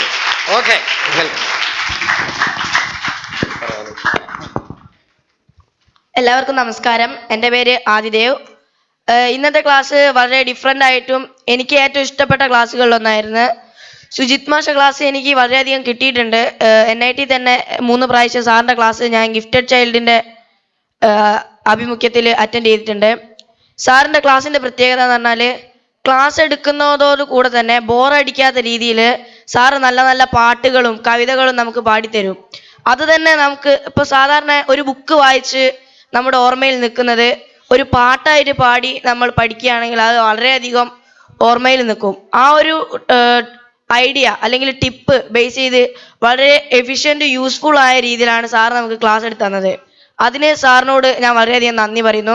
പിന്നെ നമുക്കൊരിക്കലും ബോറടിക്കാത്ത രീതിയിലുള്ള ഒരു ക്ലാസ് ആയിരുന്നു. സാധാരണ കെമിസ്ട്രിയുടെ ക്ലാസ് എന്ന് പറഞ്ഞാൽ ഒന്നെങ്കിൽ ഒരു ക്ലാസ്സിൻ്റെ പകുതി ഞങ്ങളുടെ ക്ലാസ്സിലൊക്കെ അധിക സ്കൂളുകളിലും കുട്ടികൾ കിടന്നുറങ്ങും. പക്ഷേ ഇവിടെ മറ്റേ മൂവ്മെൻറ്റ്സ് ഡയമെൻഷൻസും ഒക്കെ സാറ് വളരെ രസകരമായി പറഞ്ഞു തന്നത് നമുക്ക് അങ്ങനെ മനസ്സിലാകുകയും ചെയ്യും. അതോടൊപ്പം തന്നെ നമ്മുടെ മനസ്സിൽ നിന്ന് ഒരിക്കലും പോകാല്ല, ലൈഫ് ലോങ് നമ്മുടെ കൂടെ ഉണ്ടാകും. അതുകൊണ്ട് തന്നെ സാറിന് ഈ ക്ലാസ് എനിക്ക് വളരെയധികം ഇഷ്ടപ്പെട്ടു. സാറിന് ഈ ക്ലാസ് എടുത്ത് തന്ന സാറിനും അത് കോർഡിനേറ്റ് ചെയ്ത എല്ലാവർക്കും ഞാൻ നന്ദി പറഞ്ഞു. ഇനി ആർക്കും പറയാനുണ്ടോ? ഞാൻ ഇന്നലെ തന്നെ സാറിനെ വിശേഷിപ്പിച്ചത് നിങ്ങൾക്ക് ഓർമ്മയുണ്ടാവും. അനുഗ്രഹീതനാണ്, ആ സ്ഥാപനത്തിൻ്റെ മുത്താണ്. ഇതിപ്പോൾ നമ്മുടെ കയ്യിൽ കിട്ടിയ ഒരു തങ്കക്കുടമാണ്.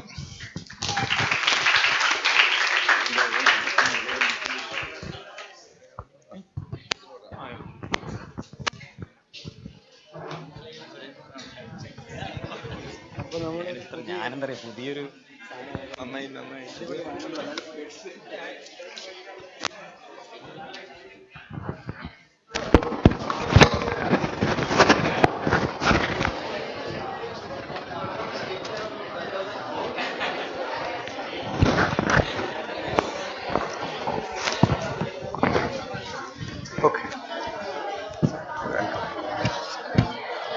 Okay, once again, good morning.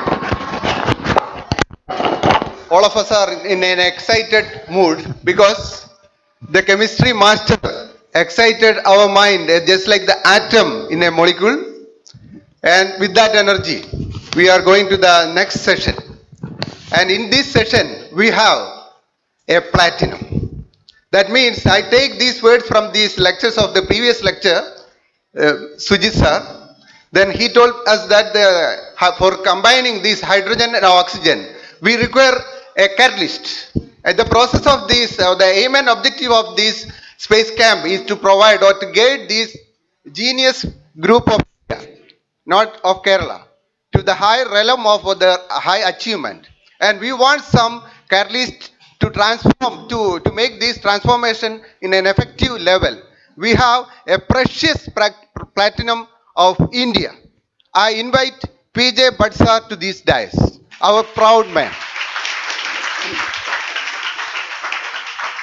And this session is chaired by former Deputy Director of ISRO, Jairam sir. I invite him also.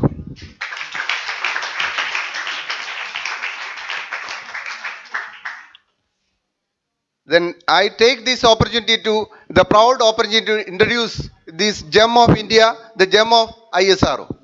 And tomorrow we are expecting another history from this prestigious institution, ISRO. By the noon of tomorrow, Monday, we will be in another history. And when we are proud of this institution, we have to think how did this institution become an excellent one. We know several people have toiled their full energy and life to this institution. And we proudly say that one among them are now with us. As of now, the ISRO is the world's fourth institution of space, and the people are with us. They are E.K. Kutty sir is already with us. And when I go through the biodata of P.J. Bhatt sir, we feel proud that we are blessed with that presence. He has been with the ISR for 40 years. And let me introduce this giant of before you. And he is a product of IIT Mumbai. He started his educational aspiration through the Masters in Maths. Next, he joined in 1973 in ISRO Satellite Center, ISAC, Bangalore. Then he has been with the projects of ISRO's prestigious projects, Aryabhatta to Mars mission, that we already, yesterday also we have made a show on that, Mangalyaan show. We are proud about that. He was part of that. And his main center is, he was part of the orbit control system of ISRO. Whatever the thing, the duty of a rocket to launch a special vehicle in its trajectory or orbit, then the control is with the ISRO to how to move it. That is done by these people. And whatever the success we made, the hand behind that is our proud P.J. Bhatt sir. And he is honored by the nation in the ISRO Merit Award during 2007, and again ISRO Performance Excellence Award in 2015. And we are also so happy and share that happiness with you, sir. And we proudly invite you to the Calicut University again. He is with us for the past few years with Calicut, and the mind is there. And more than that, he is maintaining a special group, Bahyakasha. And he is guiding lot of people in India to the high orbit of the high altitude and their capacity. And we think that all of the Bhatt sir is blessing you, and he wish to raise you to the high realm of your achievement again. And we proudly invite you again to this institution and to our camp in Kerala, sir. Thank you. Then I invite Jairam sir to chair this session. Thank you, sir. I invite Honorable Jairam sir. Thank you.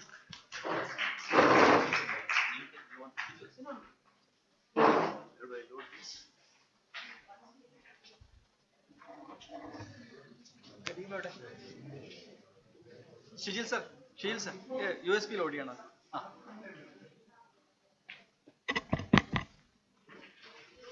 Would you like to be interrupted in meeting? No. Yeah.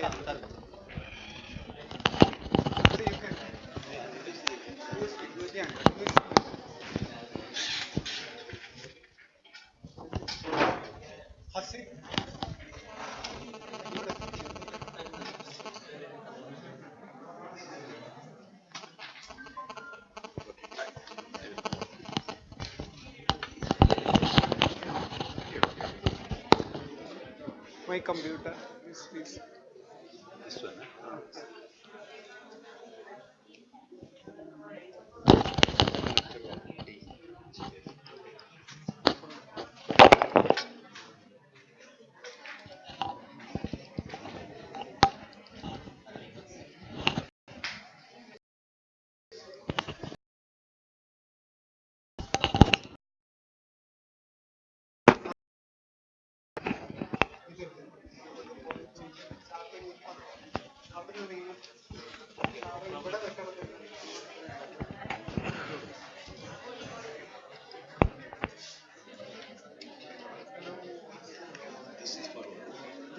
Arrows are for up and down.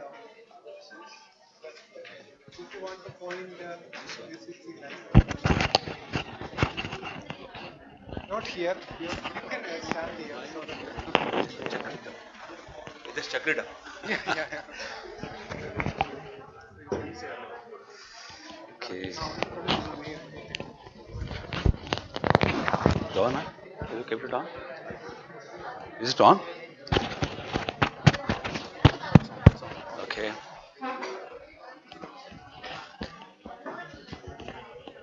Good morning to all of you. Good morning to all of you. It's a pleasure to be here again. I am here for the third time to Calicut. It is always, I look forward this kind of an opportunity to meet students of Calicut. Because every session of mine, when I have come here, I have enjoyed interacting with you. And that has made me to gain a lot of friends, young friends from Calicut. They refer to Bhayakasha group, which I may talk about in the evening, later. Believe it or not, a large percentage of students in this group are from areas near Calicut. Thanks to Kutty sir and thanks to the team which conducts the space camp. I wish I could speak in Malayalam. I feel very bad because in Karnataka, wherever I go, I speak in Kannada. But Malayalam is a language, beautiful language. I enjoy listening to it. But sorry, I am not able to speak that language. So what I will do, I will speak in English. Okay. Let us reserve the question answer session as Dr. Sujit sir did it in the end. You can ask your questions in English, Malayalam or anything, and somebody like Kutty sir or Jairam would help me to translate that so that I will answer it and he may translate it back to Malayalam to you. We will do like that. First of all, let me thank Professor Sujit. It was an excellent talk. Even though I say I cannot speak Malayalam, I have a lot of Malayalam friends. So I am able to interpolate and understand things. And it was such a nice talk, sir. And you have given a very good beginning for my talk. So I will draw upon some of your things which you told the talk. And I liked the style of your talk, sir. Really great. Thank you so much.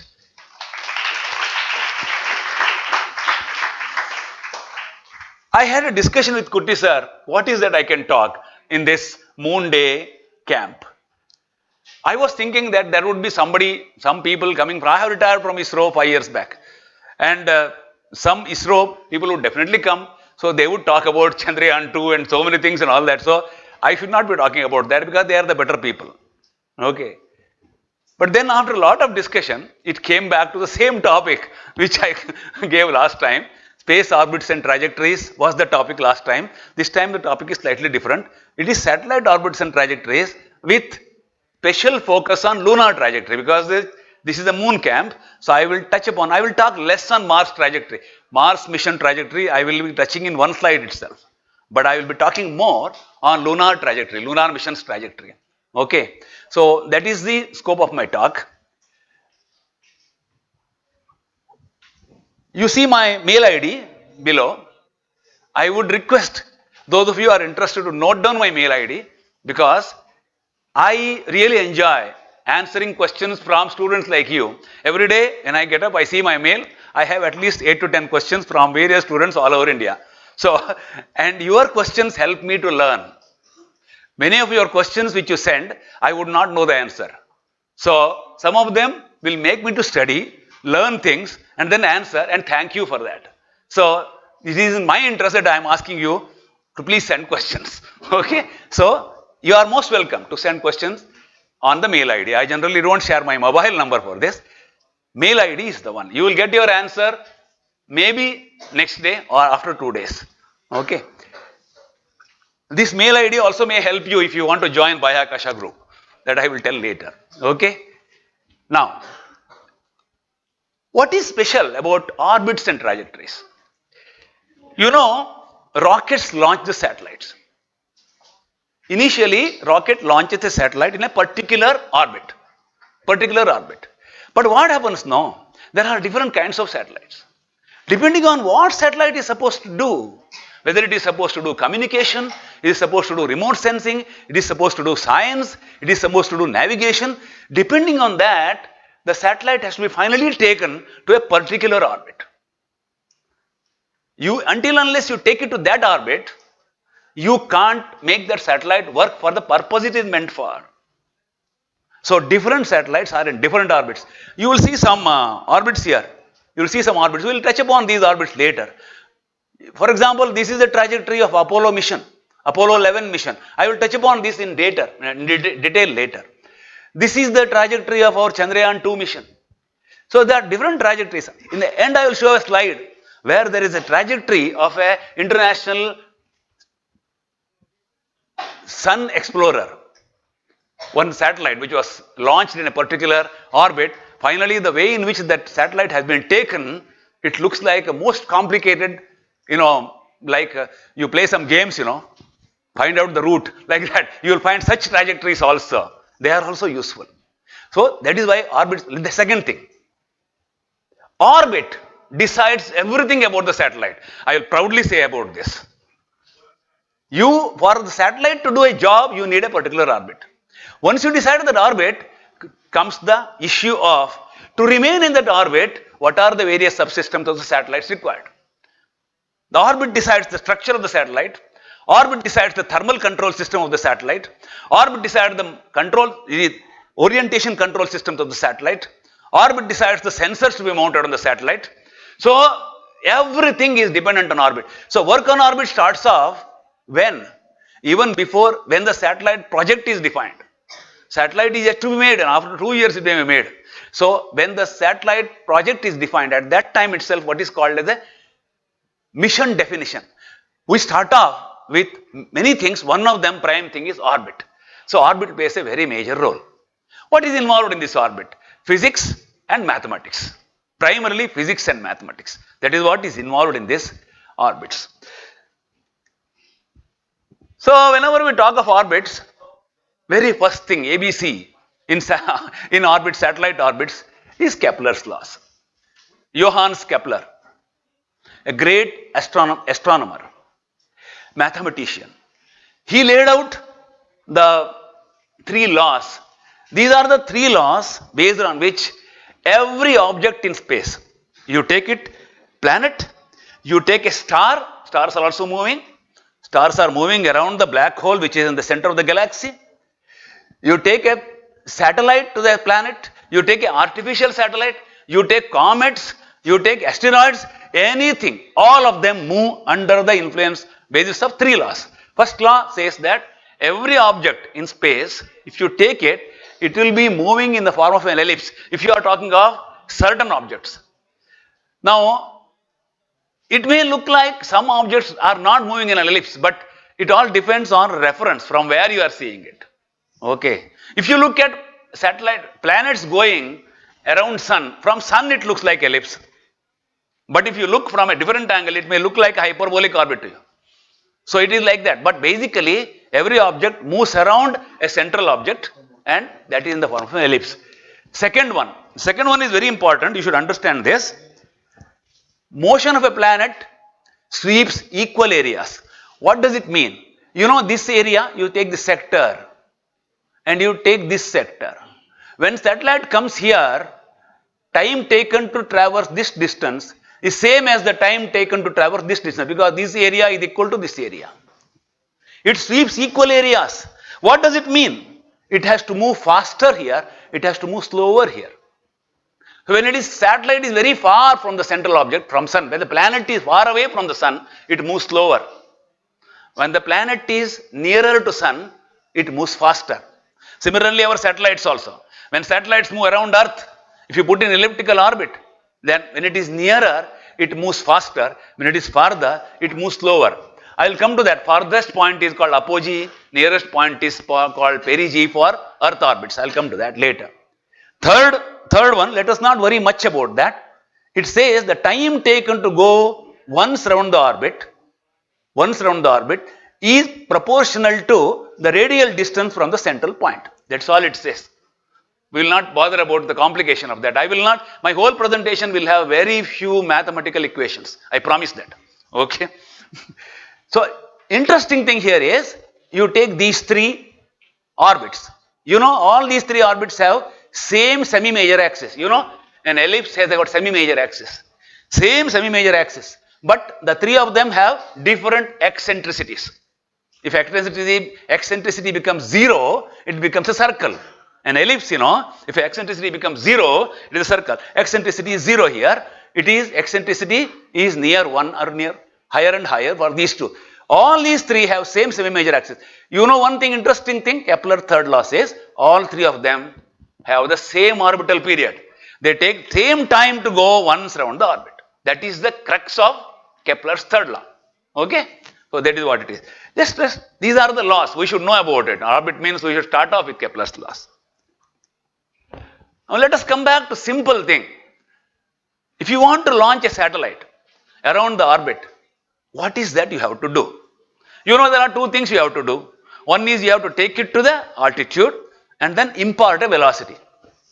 That is what the rockets do. Every rocket, the top, between the heat shield, the satellite will be there. It takes it to an altitude and imparts a velocity. What is the velocity? Imagine a case here that you imagine a mountain, a tall mountain. On the mountain top you are there and you throw a stone. When you throw a stone, what happens? It goes and then comes back and falls. If you throw it with higher force, it will fall at a different distance. Earth is spherical. Imagine the earth is spherical. Now, earth is not a perfect sphere, but let us take it as earth is sphere. Okay. When you throw this stone with a very high velocity, extremely high velocity, suppose you have the power of Hanuman, very high velocity, then it is falling. It is falling continuously. But since the earth is round, it will not touch the earth. So it is told, satellite is a ever falling body. Satellite is ever falling. So here what is the thing? Depending on the height at which you have to launch, you have to impart a particular velocity. At different altitudes, the velocities will be different. There are two aspects here, taking it to the height and then imparting the velocity. Both are not done separately, simultaneously they are done. Their velocity is increased as it goes on the height. Rocket, velocity keeps on increasing, at the same time altitude increases. So that is what is done. At a proper time, exact time, the satellite is injected. Once it is injected, there is a momentum already. There is a momentum. So there is a velocity with which it gets injected that makes it to remain in the orbit. If velocity is less than what is to be imparted, it will come back to Earth. If velocity is more than what is to be impacted, it will either get into a different orbit or it may escape Earth gravity. Okay? That is what it is. Now around 500 kilometers, if you want to launch a satellite, roughly you have to give 7.6 kilometers per second. Now come to, I told every orbit is an ellipse. When you talk of ellipse, I told something that ellipse, a satellite going around the Earth, ellipse will be such that Earth will be at one of the focus, ellipse at the focus, one of the focus. Nearest point to focus is called perigee, G stands for Earth. Farthest point is called apogee. Suppose this Earth is moon, suppose the orbit around moon, this is called periselene and this is called aposelene. Suppose it is Mars, we call it peri-Mars, apo-Mars. A planet going around a sun is called perihelion and apohelion. Helios means sun. Okay? Nearest point and farthest point. Now, some interesting thing is there. I told you have to impart a velocity. You have to impart a velocity. Now, velocity itself is a vector, no? Velocity is a vector. Velocity has a magnitude and direction. Suppose you change the same magnitude, change the direction. Then it will get into different orbits. Look at this. Three vectors, these two vectors. If you put it in this direction, the velocity, it will get into this orbit. If you put it into this, it will get into this orbit. Now, different orbits can be achieved by same magnitude of velocity, but changing the directions. Okay? With this, you can achieve plenty of different kinds of orbits. Now here this slide gives almost all kinds of orbits which are used for space missions. Generally, orbits in 1000 kilometers to 20,000 kilometers are used for these kind of applications. We are going into the details, so I will not talk about much here. This constellation is what your GPS is, American GPS.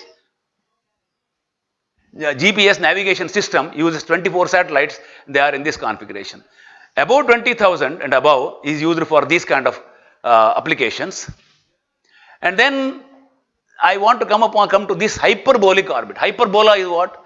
Hyperbola is a shape like this, isn't it? It has got two segments. Okay? Hyperbola. Imagine one segment of hyperbola, a part of it. If such an orbit is achieved, if you want to send an object out of Earth, outside, escape the Earth gravity, then it gets into hyperbolic. With respect to Earth, it looks like hyperbolic. But if you look from Sun, it will look ellipse. Because it will be going around Sun. It will become heliocentric orbit. So that's why I told you, shape of an orbit depends on where from you look. The reference, okay? That's what it is. I talked about some complicated orbits. I will talk about this later at the end. Very complicated. This is also an orbit of a particular satellite. Okay? Now first, let us talk of communication satellites. All of you know today, you get communication is established all over the globe. Let us take a simple example of TV. TV channels you get through what are called as a dish, DTH. In your house, there is a dish which is looking in one direction. You know the signal is coming from a distance of around 36,000 kilometers. Okay?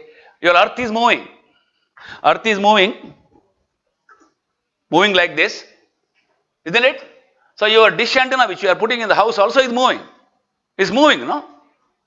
But 24 hours, 365 days, you get your TV channels from the same satellite. How does it happen? It happens because of its orbit. These communication satellites are put in an orbit in such a way that your Earth takes how much time to go once around the Earth? One around itself? 24 hours, 23 hours, 56 minutes, like that. It takes. Now, if you keep a satellite here such that the satellite also takes 24 hours to go around itself, around the Earth. Suppose satellite also takes 24 hours, Earth also takes 24 hours, then what happens? Suppose this is India. Suppose satellite is here. Suppose India, it moves and comes back in 24 hours. Suppose satellite also takes the same amount of time.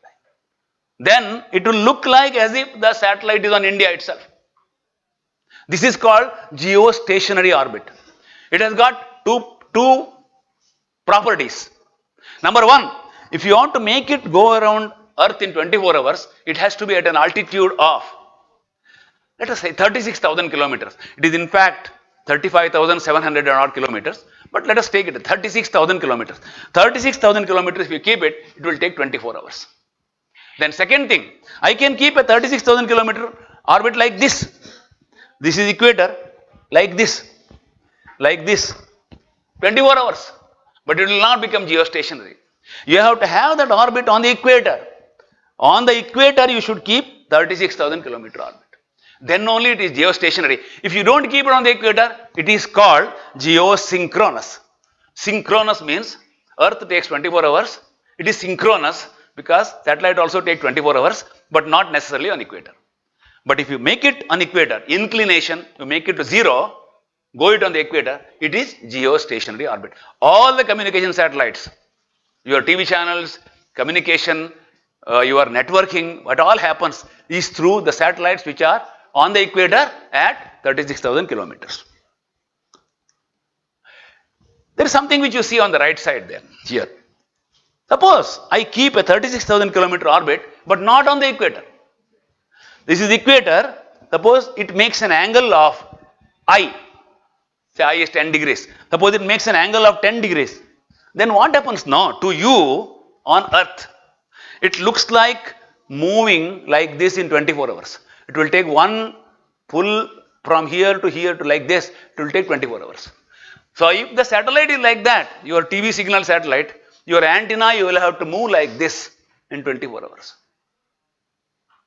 In our, some 30 years back, 40 years back, when first time TV signals came to India, some of our channels were running like that. We didn't have satellites, foreign satellites were used. I know one Kannada channel called Udaya TV. That Udaya TV, at 2 times in the day, signals used to become weak. We ISRO people used to understand. But public were not able to understand because the cable operator had to move that big antenna. Those days there was no DTH.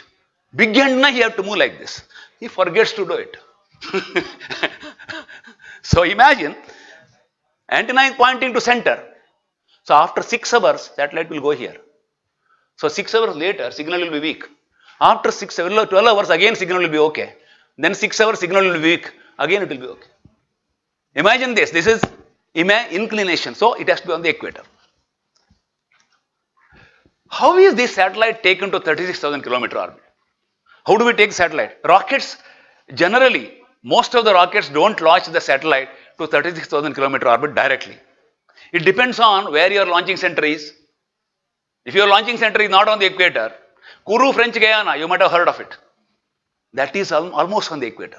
But there are other launching ports. Our Sriharikota is not on the equator. It is 17 degrees latitude. From Sriharikota, if I have to put a satellite in the equatorial orbit, it is almost impossible, I will tell you.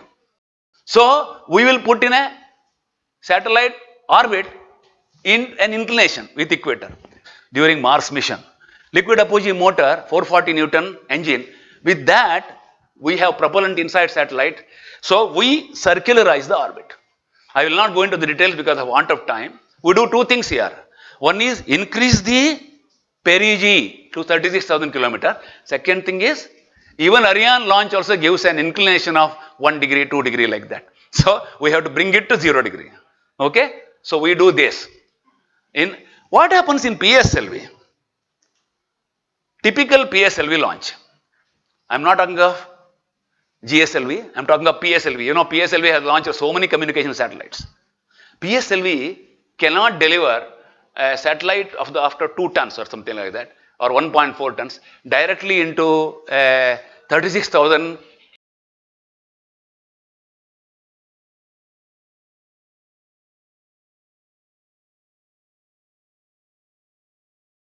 apogee orbit. So, what we do is, first it will deliver into this orbit. You see, here it will put it into this orbit, this angle, this is the equator, this angle will be roughly 17 to 19 degrees because Sriharikota is at that latitude. So, it will get into this kind of an orbit. What we do, this is called sub-GTO orbit. Okay. And then what we do, we fire the motor at perigee and increase the apogee. Because apogee given is of the order of 23,000 kilometers and we have to increase the 23,000 ultimately 36,000 kilometers. We fire the motor at, sorry.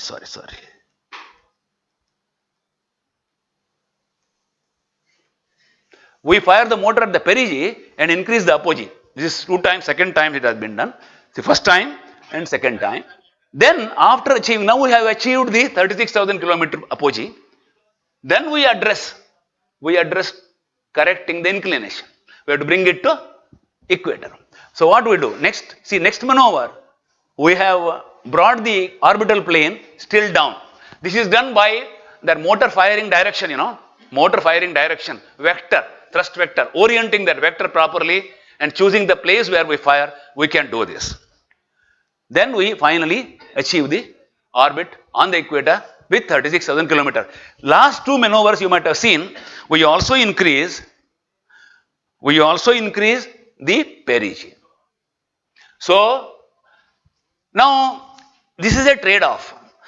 There are some, for example, if you take a Delta rocket and put our communication satellites of 2 tons or 3 tons, they directly put you into the 36,000 kilometer circular also they make you with little bit of inclination.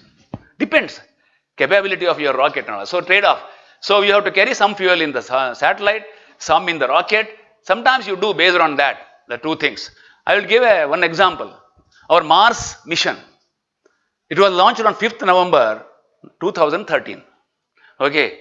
Launched by PSLV. Similarly like this, 23,000 kilometers apogee it gave. And we went through a lot of maneuvers, I will show later, and achieved that. But along with us, 15 days later, one spacecraft called MAVEN, M-A-V-E-N, NASA launched it. 15 days later, but they reached 4 days earlier than us. They reached Mars 4 days earlier. Why? Because their rocket put it directly into an orbit which made the satellite to escape Earth gravity and go towards trans-Mars orbit. That is, it went into heliocentric orbit. Rocket itself put it, but our PSLV put it into this, so we spent few days changing the orbit, finally issued the escape velocity. It all is nothing, it all depends on what is your rocket capability, what is the mass of your satellite. Okay. Now I will come to one more orbit called sun synchronous orbit. There are a lot of satellites called remote sensing satellites. They do wonders. In fact, they are the ones, I would say, are doing much more service for the nation than the communication satellites. Remote sensing satellites are the ones which are providing information on agriculture, hydrology, geology, water resources, urban development. Everything today in India is being done using remote sensing satellites technology. Due to want of time, I will not go into the details of that because my focus is to talk on orbits today. Okay. But what kind of orbit is required for this? Basically, what you have to do, you have to put some camera on the satellite and observe some places on the earth.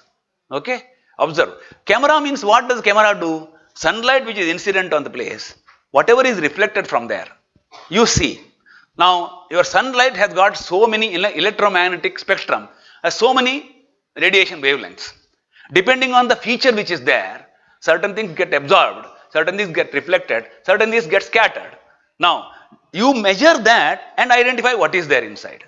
Now, in order to do this, prime thing you have to do for agriculture, suppose I want to do for agriculture, I have to take a picture today in some area, and then after few days, regularly I have to take a picture to see how the plant is growing at germination, at when the small plant is there and slightly bigger plant, and ultimately when it is about to yield. I have to take pictures. Now, all the days I have to take picture at the same time because sunlight should be same, sun intensity should be same. Every day when satellite should come over that area at the same local time. If it passes over today at 9:30, another day it should come at 9:30 only. This is the requirement of remote sensing satellite. I am not reading what is written there. Crux is this. It has to pass over any latitude. A longitude, latitude, one point. If it passes today at one time, every day it should pass same time because intensity of sunlight has to be same. Okay? So that is called sun synchronous orbit. How it is done? Now imagine, these orbits are polar. They go from pole to pole. Generally 500 kilometers to 1000 kilometers in that range. They are nearby because your camera resolution of the picture which you take will be better if you are nearer. Okay? Still you can be nearer. You can be at 300 kilometer, 400 kilometer. Only your satellite life will become very less. Okay? So it is polar, number one. Now Earth moves. Once again it takes 24 hours to go around the Earth. In 1 hour, Earth moves about 15 degrees. 1 hour, Earth moves 15 degrees to the east. Now, when satellite goes like this, second time when it comes, Earth, suppose it is India, suppose it is passing here, second time when it comes, India would have moved here and it will be Saudi Arabia, where satellite comes. But on Saudi Arabia, in the same latitude, satellite will pass at the same time.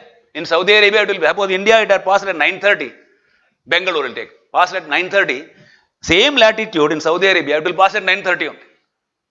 Okay? Then another orbit, when it comes, it will go over Africa.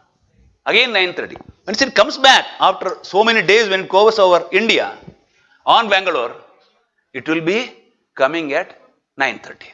Now, for this purpose, the satellite orbit plane, the orbit which is there, and sun will be there somewhere. Imagine the orbit and the sun join the center of the plane to the sun. Angle is there. Orbit plane and sun vector. Their angle has to be constant. Sorry for high school students, much simpler than that I can't explain. So here sun position with respect to orbit remain constant. That is why sun intensity will be constant.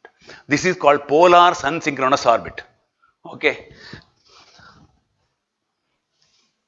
Now, how does remote sensing happen? A typical explanation is there. The satellite will be coming from north to south, polar, north to south.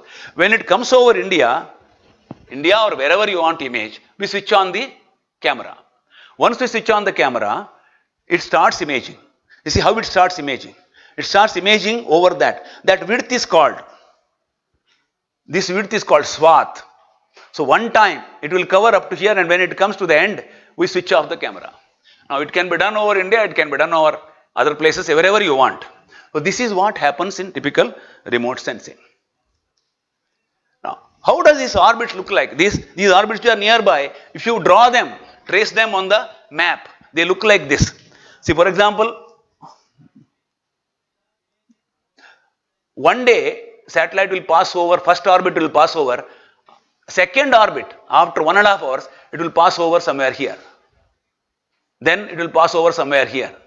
Next day morning when the satellite comes, it will pass to next to this orbit. We adjust the orbit in such a way that one day when it passes over one region, second day morning it will pass over the next region of the country. It is not necessarily true for all satellites, depending on the requirement. I am talking of agriculture. Okay. It depends on what purpose you use the satellite. Okay. Suppose a military observation, suppose you need reconnaissance. You have to observe a particular place. You have to make the orbit pass over the same place every day. There are satellites doing it. There are some satellites of India which are passing over our western border every day morning. Same place and 200 kilometers. They have a capability to look 26 degrees this way, 26 degrees east and west. So you can map on western side, our friend who is there, we can map their whole area. It has been mapped for the last 10 years n number of times with the resolution of 1 meter. Okay, that is what it is. Now, I talked of these satellites. They are nearby satellites, no? 500 kilometers. See, 500 kilometers means 1.5 hours. 500 to 1000 kilometers, roughly 1.5 hours it will come back. So, over any region, if you take Calicut, it will appear for hardly 5 minutes to 10 minutes. It will rise and set within 10 minutes because it is nearby. Now, that is why what happens here is, in order to control their satellite, suppose in Calicut I set up a ground station to control the satellite. Only 10 minutes you can track. Remaining 80 minutes you cannot track. So you need, for these kind of satellites, you need multiple ground stations. So you see here, only one typical example I have given. For example, see, this is these stations. This is the Mauritius station, Lucknow, Hyderabad, Bangalore, then Bayak. Now there are some more stations of India, our ISRO stations. They are there in this region. So when the satellite passes from here to here, you see now, for example, typically from here to here, about 40-50 minutes we will be able to track. And this is not only tracking. Whatever satellite collects the remote sensing data, you need to download that data. Whatever data collected, you have to download. For that you need more time because there is very high bandwidth data. It is in the order of 20 megabits per second, 40 megabits per second, that kind of a data it is. So you need to download the total data. So for that you need larger visibility. After the launch for few days, we sometimes use stations from other countries. For example, this is a Canadian station. This is the Russian station. We use that for few days on hire. When you use that, you need to pay for it. Every day, per hour, this much. Similarly, our ground stations, we have about 7 to 8 ground stations, including Mauritius, Indonesia and all that. For our stations are also used by other agencies. Everybody doesn't set up stations everywhere in the world. Even NASA uses our station. We use NASA stations. This is what happens in the space agencies and you pay for it. Per hour, this much you have to pay, so many dollars. Okay? Orbit, when you talk of, I have to talk of eclipse. You know solar eclipse, lunar eclipse, you know. Similarly, our satellites also undergo eclipse. You see here, Sun, Earth and this satellite orbit. I told you, these nearer satellites, 1.5 hours once they go around the Earth. So every 1.5 hours when they go, there will be a region over the orbit where it will go into the Earth shadow. You see here, when it goes here, Earth shadow falls on it. Especially in this region, full shadow. What will happen?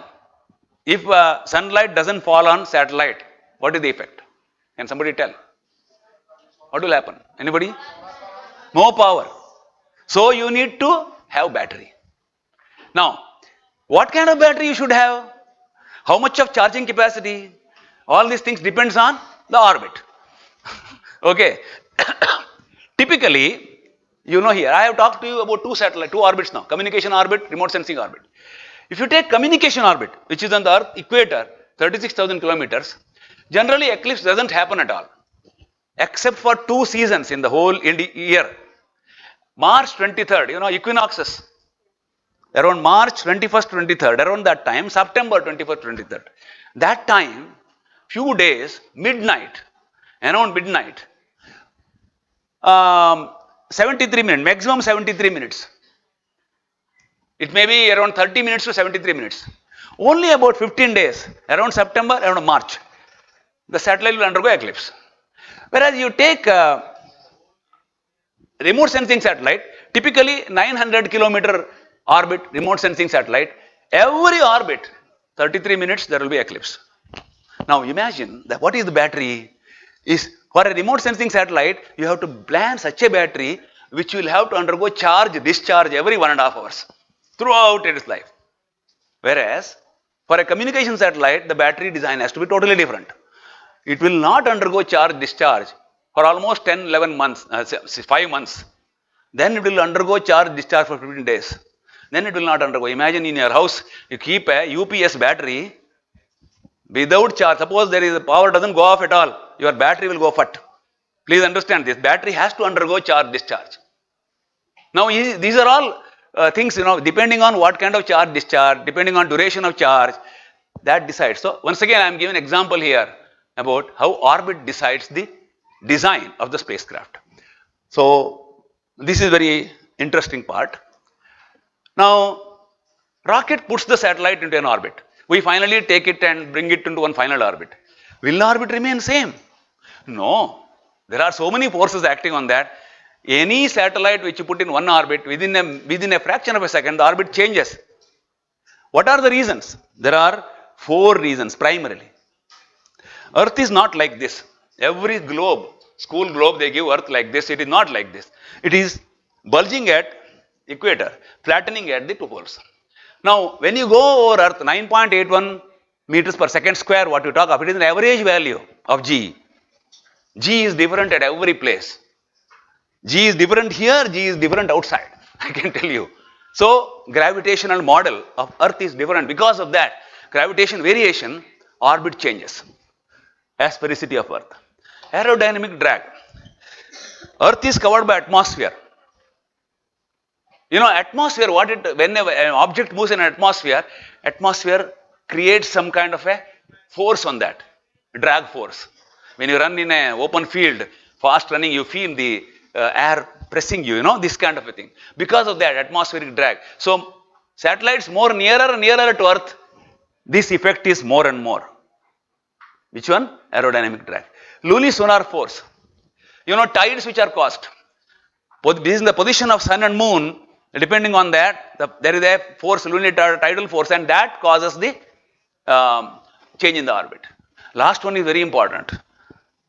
Solar radiation pressure. You know, solar radiation coming from solar sun, it also, the particles in that, the impact on the satellite, that causes some kind of a pressure called solar radiation pressure. And this is prominent in orbits in 36,000 kilometers. Okay. Nearer satellites, for nearer satellite, these two are prominent. This is almost same for everything. This is more prominent for higher orbits, 20,000 and above. Okay. What happens? I have just given an example of atmospheric drag. Suppose one orbit is there, satellite orbit is going like this. This is the perigee, this is the apogee. Here it is coming within the atmospheric regime.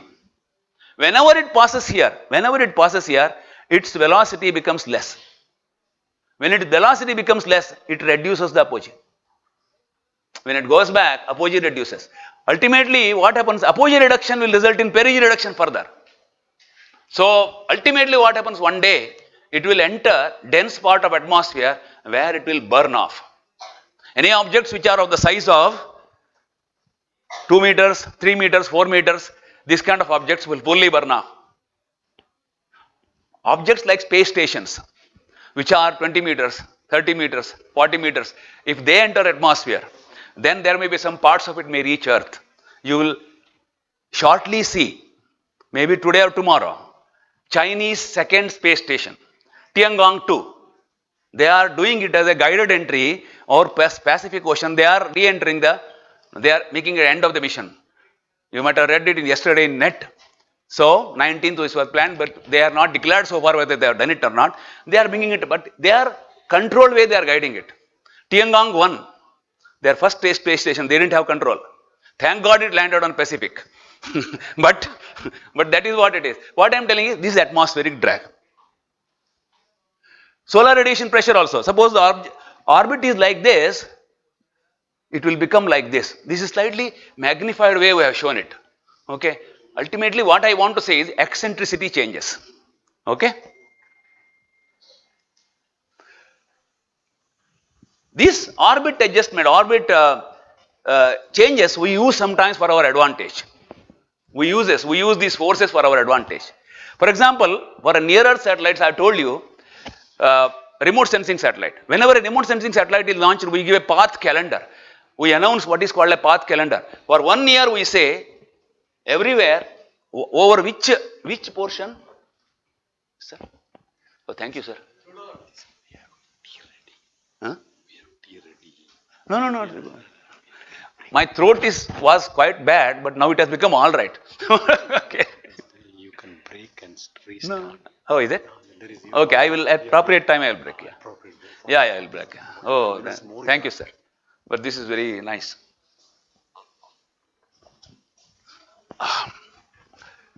See, we give what is called a path calendar. We say a remote sensing satellite over 1 year, every latitude, longitude, when it will come. We are giving this calendar, print it and give it. And we give the calendar means what? We have to see that the satellite comes there only. For that, we need to do what is called path locking and ground track control. Path locking means if we say it comes over India, if it comes over Bangalore or Calicut, let us take Calicut. It comes over Calicut on 21st of July at 11 o'clock. And then we need to severally ensure. So that is the path. There is the path. We have to ensure that. So the path will go this way, that way because of all these 4 forces. We need to do corrections. We keep on doing what are called as orbit corrections, minor adjustments, and with that we change eccentricity, semi-major axis, like that. Inclination change is a very, very costly process. So we do that. Even inclination we change. For example, we say satellite local time. We define a remote sensing satellite local time 9:30. We say that it passes over Calicut. Whenever it comes, it will pass at 9:30. We say. Even that will change. You know why? If orbital inclination, the inclination, angle it makes with the equator, if that changes, then sun position with respect to that will change, so local time will change. So we have to do inclination correction for that. All these things we keep on doing. For the first 3 points are there. Local time control, what I mean is, if we tell at 9:30 it comes, local time, we have to ensure it comes at 9:30. So these 3 controls we do by using the propulsion system which is there in the satellite. The last point, deorbiting at EOL. Generally, every space agency is supposed to do it. You know, today is the biggest problem of space debris. A lot of junk collected in space. After the satellite job is over, electronics don't work and everything, it should not be there generally.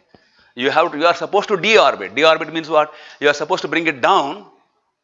You bring it down so that you are more nearer to atmosphere. So ensure that within 6 months, it will enter the atmosphere, burn off. No junk should be left. But this, I would say, very hardly any space agency is doing it for near Earth orbit. Near Earth satellites, no space agency is doing it, including NASA. Okay.